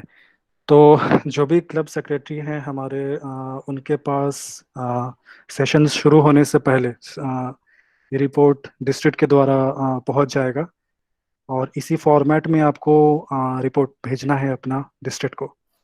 तो सबसे पहले आपको पहला पॉइंट जो है, क्लब नेम। आपका जो क्लब नेम है वहाँ पे आपको लिखना है। अगर मैं किसी क्लब का अगर काली माटी का बात करूँ तो रोटरैक्ट क्लब ऑफ काली माटी, इस तरीके से आप नाम लिखेंगे। क्लब आईडी मेंशन रहता है आपके चार्टर सर्टिफिकेट में। चार्टर सर्टिफिकेट, और या फिर आप अगर आपके पास rotary.org का अकाउंट है तो वहाँ से भी आपको क्लब आईडी मिल जाएगा। फॉर सपोज क्लब आईडी का फॉर्मेट कुछ इस तरह का रहता है, तो ये आपको लिखना है। किस monthly report for the month, किस मंथ का आप रिपोर्ट भेज रहे हैं। फॉर सपोज कि अप्रैल में आप रिपोर्ट भेज रहे हैं मार्च का, तो यहाँ पर आप लोग लिखेंगे March 2020। Total number of meetings held during the month, March के महीने में आपके क्लब में कितने मीटिंग्स हुए हैं। फॉर सपोज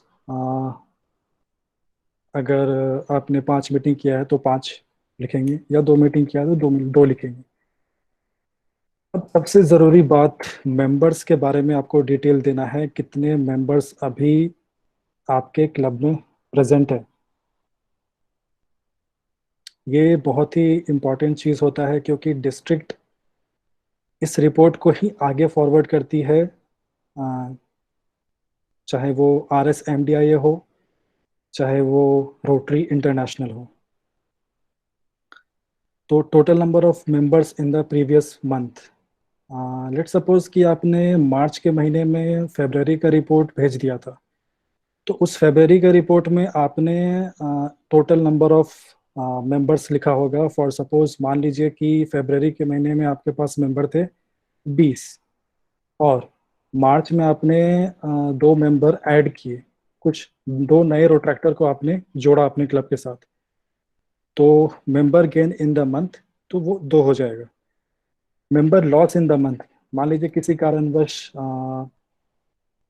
कोई रोट्रैक्टर आपका क्लब छोड़ देता है या मेंबरशिप विड्रॉ कर लेता है, तो वो उनका नंबर यहाँ पे लिखेंगे। लाइक मान लीजिए किसी एक रोट्रैक्टर ने आपका क्लब छोड़ा तो 1, ठीक है। तो अभी आपके पास कितने मेंबर हैं वो आपका टोटल हो जाएगा 20 + 2 22 - 1 21। तो ये आपका करंट मेंबर का रिपोर्ट होगा। अगर डिस्ट्रिक्ट से किसी भी अथॉरिटी के द्वारा मांग किया जाता है कि आपके क्लब वाइज मेंबरशिप कितने हैं, तो डिस्ट्रिक्ट इसी रिपोर्ट को आगे भेजेगी। जैसा कि फिर हमारे PDRR सौरभ सर ने बताया था कि फ्यूचर लाइन ऑफ एक्शन ये मेंशन करना ज़रूरी है, क्योंकि अगर आप कोई भी प्रोजेक्ट प्लान कर रहे हैं अपने आने वाले मंथ में या आने वाले समय में, तो आप इसे यहाँ पर मेंशन कर सकते हैं। लाइक अगर आप अक्टूबर या नवंबर के मंथ में रिपोर्टिंग कर रहे हैं, तो इन केस अगर नवंबर में दिवाली है और अक्टूबर का आप रिपोर्टिंग कर रहे हैं नवंबर में, तो आपका प्लान होगा कि अगर हम लोग प्री दिवाली सेलिब्रेशन करना चाहते हैं क्लब में, यहाँ आप मेंशन करेंगे कि हम लोग प्लान कर रहे हैं कि दिवाली से पहले एक प्री सेलिब्रेशन हो विद इन आवर क्लब। इस तरीके से मेंशन कर सकते हैं। या फिर अगर आप किसी प्लांटेशन कैंपेन को प्लान कर रहे हैं कि आने वाले वीक में हम प्लांटेशन करेंगे, तो वो आप यहाँ पर लिख सकते हैं। तो ये रही कुछ इम्पोर्टेंट बातें। अब हम आते हैं प्रोजेक्ट जो आपने किया है मंथ में उसका डिस्क्रिप्शन, ये डिस्क्रिप्शन देना बहुत ज़रूरी है। टाइटल, सपोज मान लीजिए के लिए आपने किया है प्लांटेशन किया, तो अगर उस कैंपेन का आपने कुछ नाम दिया है तो उस कैंपेन का नाम यहाँ पे लिख सकते हैं, लाइक पौधारोपण या प्लांटेशन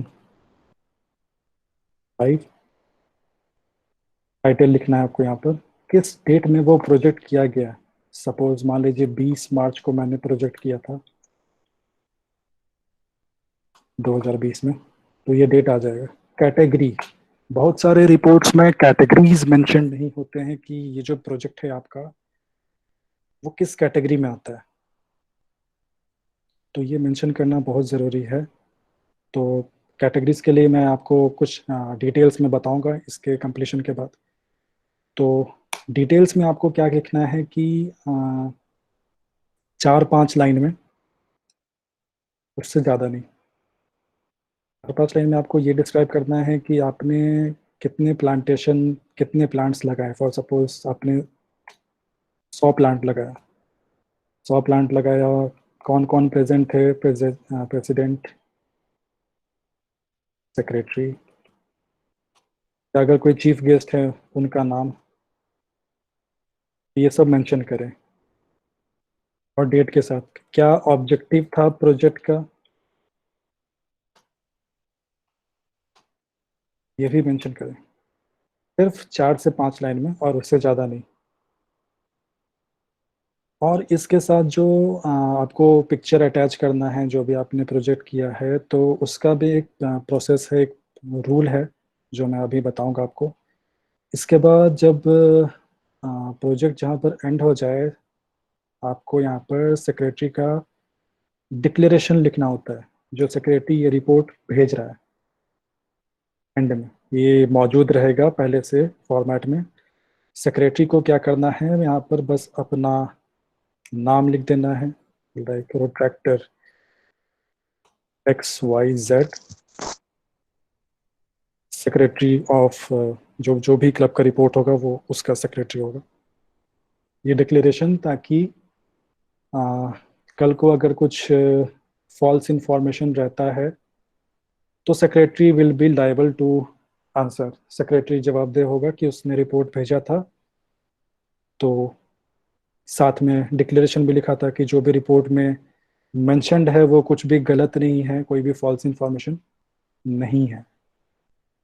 तो इस तरीके का कुछ फॉर्मेट होगा आपका, आपको ये फॉरवर्ड कर दिया जाएगा सेशन स्टार्ट होने से पहले सारे सेक्रेटरीज को। इन द मीनवाइल आप लोग क्या करें कि आपके जो अभी करंट सेक्रेटरी या प्रेसिडेंट जो भी रिपोर्टिंग करते हैं डिस्ट्रिक्ट को, उनसे आप लोग रिपोर्ट लेकर रिपोर्ट कंपाइल करना सीख सकते हैं, या फिर आप हमारे डिस्ट्रिक्ट न्यूज़लेटर को पढ़ सकते हैं कि क्लब किस तरीके से रिपोर्ट भेज रही है और किस तरीके का पिक्चर्स पेस्ट करना होता है।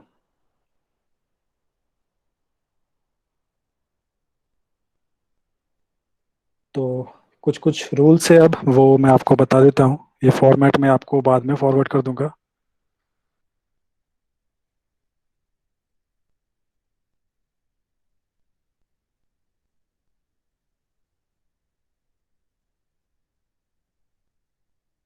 दिप्तव्य स्क्रीन विजिबल है? हाँ। ओके। तो ये जो इम्पोर्टेंट डेट्स है, जो इम्पोर्टेंट रिपोर्टिंग अथॉरिटी है, ये उनकी बातें हैं। जैसा कि मैंने बताया था कि बहुत सारे क्लब अपना कैटेगरीज मेंशन करना भूल जाते हैं कि जो उनका प्रोजेक्ट है वो किस कैटेगरी में आता है।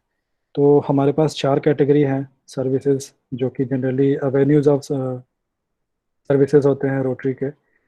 Club services, professional services, international services and community services. Professional services और वोकेशनल सर्विसेज में कंफ्यूज होने की ज़रूरत नहीं है, दोनों एक ही कैटेगरी में आते हैं। स्टार्ट करेंगे हम लोग क्लब सर्विसेज से। अगर I will not go through, मैं सारे पॉइंट्स कवर नहीं कर पाऊंगा because we are having strict time restrictions, तो मैं शुरुआत के कुछ 2-3 पॉइंट्स आपको बता देता हूँ। अगर आपने अपने क्लब में किसी बाहर से किसी रोटेरियन को, किसी गेस्ट स्पीकर को, किसी मोटिवेशनल स्पीकर को बुलाया है एक सेशन के लिए, तो ये आपके क्लब सर्विसेज में आएगा। किसी भी क्लब मेंबर का आपने बर्थडे सेलिब्रेट किया है तो ये आपके क्लब सर्विसेज में आता है। अगर आपके रोटरी क्लब में आपने आपस में डिबेट या फिर एक्सटेम्पोर ऑर्गेनाइज करवाया है तो उसमें से ये प्रोजेक्ट भी आपके क्लब सर्विसेज में आएगा। क्लब का चार्टर डे हो या क्लब का फाउंडेशन डे हो तो ये भी क्लब सर्विसेज में आता है। ये पीपीटी मैं आपके साथ शेयर कर दूंगा। और आगे बढ़ते हुए प्रोफेशनल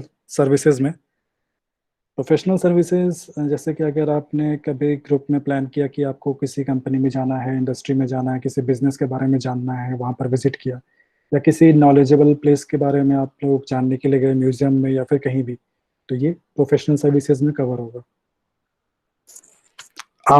हमारे डिस्ट्रिक्ट में बहुत सारे क्लब्स हैं जिन्होंने स्कूल से अडॉप्ट किए हुए हैं, जहाँ की वो बराबर जाकर करियर गाइडेंस प्रोग्राम या फिर मोटिवेशन प्रोग्राम करते रहते हैं, तो ये उनके प्रोफेशनल सर्विसेज में कवर होगा। और भी बहुत सारी लिस्टें हैं, ये पीपीटी में आपके साथ शेयर कर दूंगा। इंटरनेशनल सर्विसेज में क्या क्या प्रोजेक्ट्स आते हैं, लाइक कोई भी अगर आप इंटरनेशनल सर्विस डे सेलिब्रेट कर रहे हैं तो वो इंटरनेशनल सर्विस में होगा। किसी दूसरे डिस्ट्रिक्ट के साथ अगर आप मीटिंग करते हैं तो वो इंटरनेशनल सर्विस में होगा। किसी दूसरे शहर जाकर, किसी दूसरे डिस्ट्रिक्ट के दूसरे शहर जाकर आप मीटिंग कर रहे हैं किसी रोटरी क्लब के साथ, वो इंटरनेशनल सर्विस में आएगा। यूथ एक्सचेंज प्रोग्राम्स होते हैं, वो भी इंटरनेशनल सर्विस में आएगा। और बहुत बार ऐसा होता है कि दूसरे डिस्ट्रिक्ट के क्लब जॉइंट बुलेटिन्स लेकर आते हैं, पब्लिश करते हैं, जिसमें कि आपके डिस्ट्रिक्ट का कुछ प्रोजेक्ट, बेस्ट प्रोजेक्ट, या फिर आपके क्लब का कुछ बेस्ट प्रोजेक्ट रहता है। या एक कोई जॉइंट सोवेनियर अगर आप लेकर आते हैं तो ये आपका इंटरनेशनल सर्विसेज में कवर होगा। Next is community services. सामाजिक कार्यों में जो भी प्रोजेक्ट आता है, जैसे कि traffic safety campaign, road safety campaign, tree plantation, जिसका मैं अभी एग्जांपल दे रहा था आपको रिपोर्ट में, वो कम्युनिटी सर्विसेज में आएगा। Free eye camps, first aid classes, free health checkup camps, blood donation camps, ये सारे जितने भी सामाजिक कार्य हैं ये आपके कम्युनिटी सर्विसेज में कवर होते हैं। तो ये 4 सर्विसेज हैं, 4 कैटेगरी हैं आपके प्रोजेक्ट के, जिसका आप हेल्प ले सकते हैं अपने रिपोर्टिंग के वक्त। अब आती है बात कि जब आप प्रोजेक्ट में डिस्क्रिप्शन मेंशन कर रहे हैं किसी भी प्रोजेक्ट का, तो जो पिक्चर आप साथ में देते हैं वो कोलाज बनाकर ना दें, मल्टीपल पिक्चर एक साथ नहीं भेजें, एक साथ अटैच ना करें। बहुत बार ऐसा मैंने देखा है रिपोर्ट में कि जो आप व्हाट्सएप में रिपोर्ट भेजते हैं डिस्ट्रिक्ट को या फिर कहीं भी प्रमोट करते हैं, तो वो सिंपल उसी को कट पेस्ट करके आप रिपोर्ट में डाल देते हैं। प्लीज़, इट्स अ रिक्वेस्ट, आप उसको अवॉइड करें। किसी भी प्रोजेक्ट का फोटो सही तरीके से डालने का रूल ये है कि जो नीचे वाला फोटो है, एक सिंगल फोटो जो बेस्ट फोटो है उस प्रोजेक्ट का, जिसमें आपके सारे मेंबर्स हो या फिर कोई सर्विस करता हुआ दिखाई दे रहा हो, जिसमें कि आपका क्लब बैनर हो, तो वो वैलिड फोटोग्राफ होगा। मैं फिर से रिपीट कर रहा हूँ कि कोलाज बनाकर फोटो को रिपोर्ट में डालने की ज़रूरत नहीं है, क्योंकि अनलेस लास्ट में भी फिर जाकर वो डिस्ट्रिक्ट न्यूज़लेटर में एक ही फोटो आने वाला है। तो आपका जो एक बेस्ट प्रोजेक्ट है, उस फोटो है उस पर्टिकुलर प्रोजेक्ट का, आप उसी को ऐड करें। रेस्ट आई डोंट थिंक इससे ज़्यादा कुछ इम्पोर्टेंट चीज़ें हैं रिपोर्टिंग के लिए। ये जो पीडीएफ है मैं आपसे शेयर कर दूंगा after this session. So thank you. Over to you Diptesh भैया।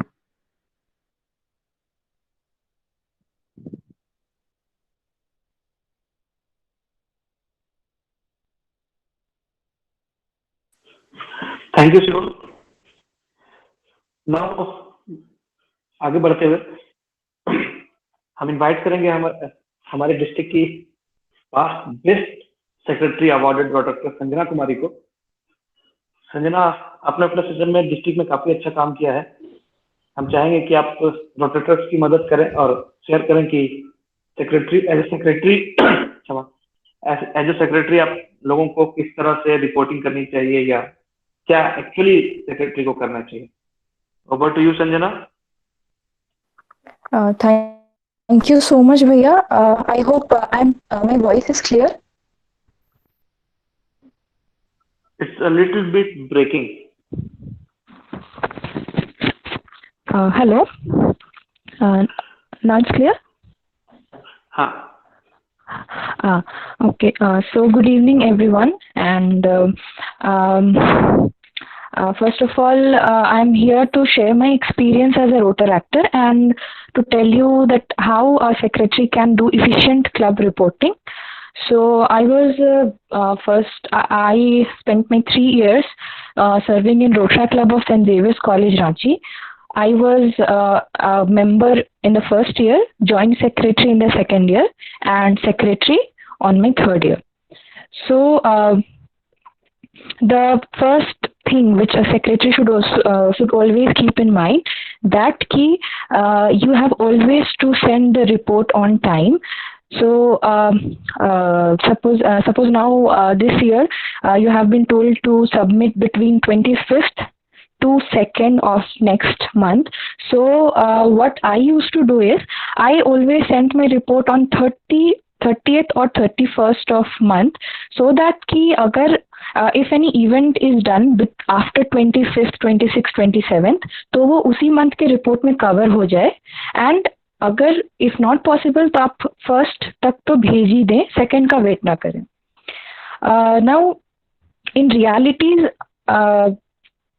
सेक्रेटरी को हमेशा एक डायरी अपने साथ रखना चाहिए जिसमें कि whenever event is done, same day you write a shorthand of whatever the details of the event. तो एक डायरी में हर मंथ का जो भी आप इवेंट कर रहे हैं, छोटी सी छोटी चीज जो भी क्लब में हो रही है, उसको एक शॉर्ट हैंड में आप लिख लें डेट के साथ. और and the second most important thing is to follow the format. Nothing else you have to do. You don't have to search here and there. Just follow the manual which the PR team will give, and that's enough. Just follow the writing of the details part. I like to especially mention कि जब भी आप कहीं भी report लिखते हैं, अगर आप इंग्लिश में लिख रहे हैं तो you must use past tense with third person and in passive voice. अगर जो हिंदी में रिपोर्टिंग करते हैं वे भूतकाल, तृतीय पुरुष और कर्मवाच्य में लिखा करें. फॉर एग्जाम्पल, जैसे कि आपने ब्लड डोनेशन इवेंट कराया है तो नॉर्मल अगर लिखा जाए कि people donated 16 units of blood, this is the active voice. तो अगर इसी को इस प्रकार लिखा जाए कि 16 units of blood was donated bye these many people or 15 saplings were planted. So this is the way of reporting. Avoid using I, we, you, and that's why I told to report in third person that Rotaractors did this or they, and in the next line you can use they. Now, yes, the next important thing is try to mention the events sequentially. That if a project is done on 7th, then try to keep that above, and the date-wise sequence should be maintained. And always check for the grammar. Never make grammatical errors. That will be very silly. And don't use very much decorative languages. Please follow the limit of the word or lines given. That if you have to report in 4 and 5 lines, then please stick to that. Do not exceed. And don't use decorative language. By saying this, I mean that you don't need to explain ki you planted the trees, so what was the quality of the leaf or something like that. Just mention the facts. And yes, the next important thing which secretary has to maintain is that OCV, official club visit. During official club visits, you have to show all the properties of the club, and a list will be definitely there in the directory. And during my tenure, I followed that list only, and I tried to complete the list and have everything during the reporting to the DRR. And yes, and the next thing is the secretary also have to take care of the press releases. So whatever context or whatever the text you are giving to the media to print in the paper, carefully look each and every detail. Don't exaggerate much, and give only the necessary details. And regarding the photos, as explained previously, that don't use collages or selfies, and choose the photos wisely, because that will be published in the newsletter every month. And the secretary also has to look upon the FB and Insta updates. I'm ensured in the club that every day the FB and Insta both are updated with the events performed on that particular day. And yes, I have seen that some people also put the general meetings as in that project list. So don't put meetings as event. And yes, one more thing, that if a Rotaractor is participating in the events of other club, do mention that. Do mention the letterhead exchanges. Yes, a secretary also has to prepare annual report. So at the end of your tenure, you will have to compile every event from the month, from the starting to the end of the session.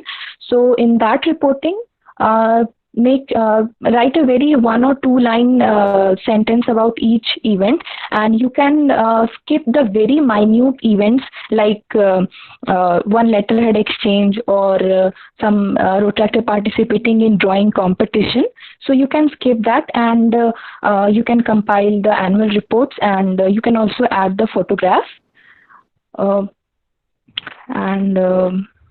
Yes, during my time, I feel that you must have someone who before sending, whom you can take help and check through the grammar and all the alignment. If you're using Word, MS Word for your making the report, then do check for the alignments, because many a time it varies in the phone and in the laptop. So try to make or correct anything in the laptop itself, so that it will be same when you send to the different authorities. So I always sent my report to my club editor and president for if any mistake is there. And I waited for their response, and then only I used to send. And during emailing, be very careful about whom you are sending. So please follow the names that is already discussed. And yes, you do care about the WhatsApp reporting, and in WhatsApp reporting, reporting, you can exceed the word limit, of course. So please try to send the report as soon as it is done, because the sooner you send, you will be not in trouble, and it will be easy for you to think for the next event or next day. And the secretary is also supposed to publish some club magazine monthly or maybe yearly. So make a team. I made an editorial team for my club, which used to like some like for the club magazine, in which you can collect experiences of many of the Rotaractors from your club. And also in my tenure, I prepared one scrapbook in which it was very with the help of my members, that photographs were there, and I wrote one line or phrases about that events, and so that in the time of OCV you can present that, and that will reflect the image of your club and what things you are doing. So these are the very minute things which should be in the mind. and do remember that the club secretary is the voice of the club. So, as mentioned earlier, that reporting is a very crucial step in the organization we are working on. So, do not be the appropriate voice. Do not be the noise to the district. So you need to do the correct reporting, and yes, the joint secretary is supposed to help the secretaries in preparing report and taking attendance and maintaining the files and records. So in my tenure, my joint secretary and club editor were also there with me. So try to make up a small team for you, and you need to keep each and every detail of your club. I had the forms of the members who had joined since the beginning of the club, and also the forms that were rejected. So I had kept everything, and you need to keep the chartered certificate of your club and the attendance every month and the letterhead exchanges which you do. So prepare a separate files for each year or month as you are comfortable, and try to keep all the records of the club so that you can pass on the heritage to the coming secretary. So that was all from my side, and if anyone wants to ask anything, then you can go for it. धन्यवाद संजना। मित्रों, अगर आपके पास कोई question है संजना से पूछने के लिए तो कृपया चैट बॉक्स में डालें। संजना, पहला क्वेश्चन है, yes, what was the root difference of your project with others that made you eligible to get selected as the best secretary? I am desperate to know. Yes, honestly speaking, I don't know about it. I was just, as I said, that I just followed whatever the instructions were given to me, and I was very particular about my writing, about that past tense, third person, and passive voice. And I always send the reports on time, because in our college the schedule was quite hectic, so it was mandatory for me to send the club on a report on every 30th, so that I can carry on my other works also. So I mean, the PR team or the team that year would tell better that what was the difference, but this was all what I shared that I followed.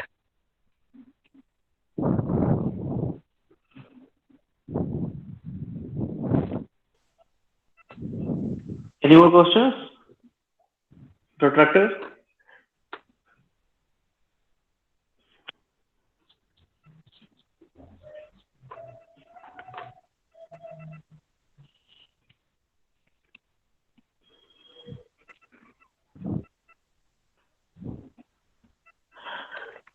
I think we are done for the day. Yeah. Thank you, Sanjana, for your inputs and valuable time.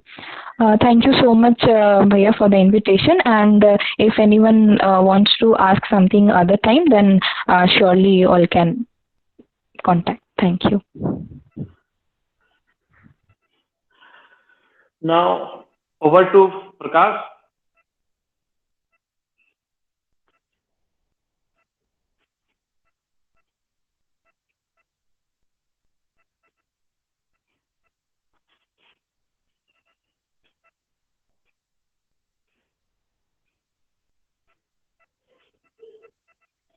Prakash?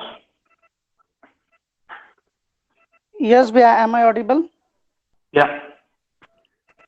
Hello everyone, we hope that you all had a wonderful learning experience. So I would like to thank our trainer, RSA MGIO, President Nominee PDRR Retractor Aarti Goswami from RID 3030, PDRR Retractor Saurabh Prasad from our own district, DRS Reporting Elect Shivam Ashish, and Vibrant Past Secretary Retractor Sanjana for giving their valuable lessons to the fellow retractors.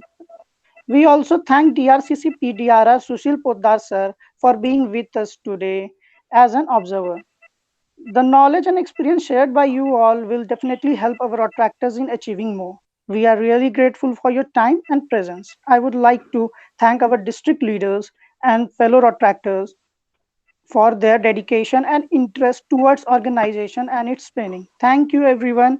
With this, now session ends. I will request Saurav to end the session.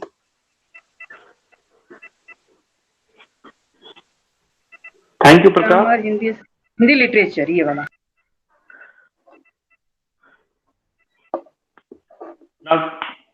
आज का session समाप्त करते हुए सभी को धन्यवाद देना चाहेंगे और सौरभ आप कृपया सेशन को एंड कर दें।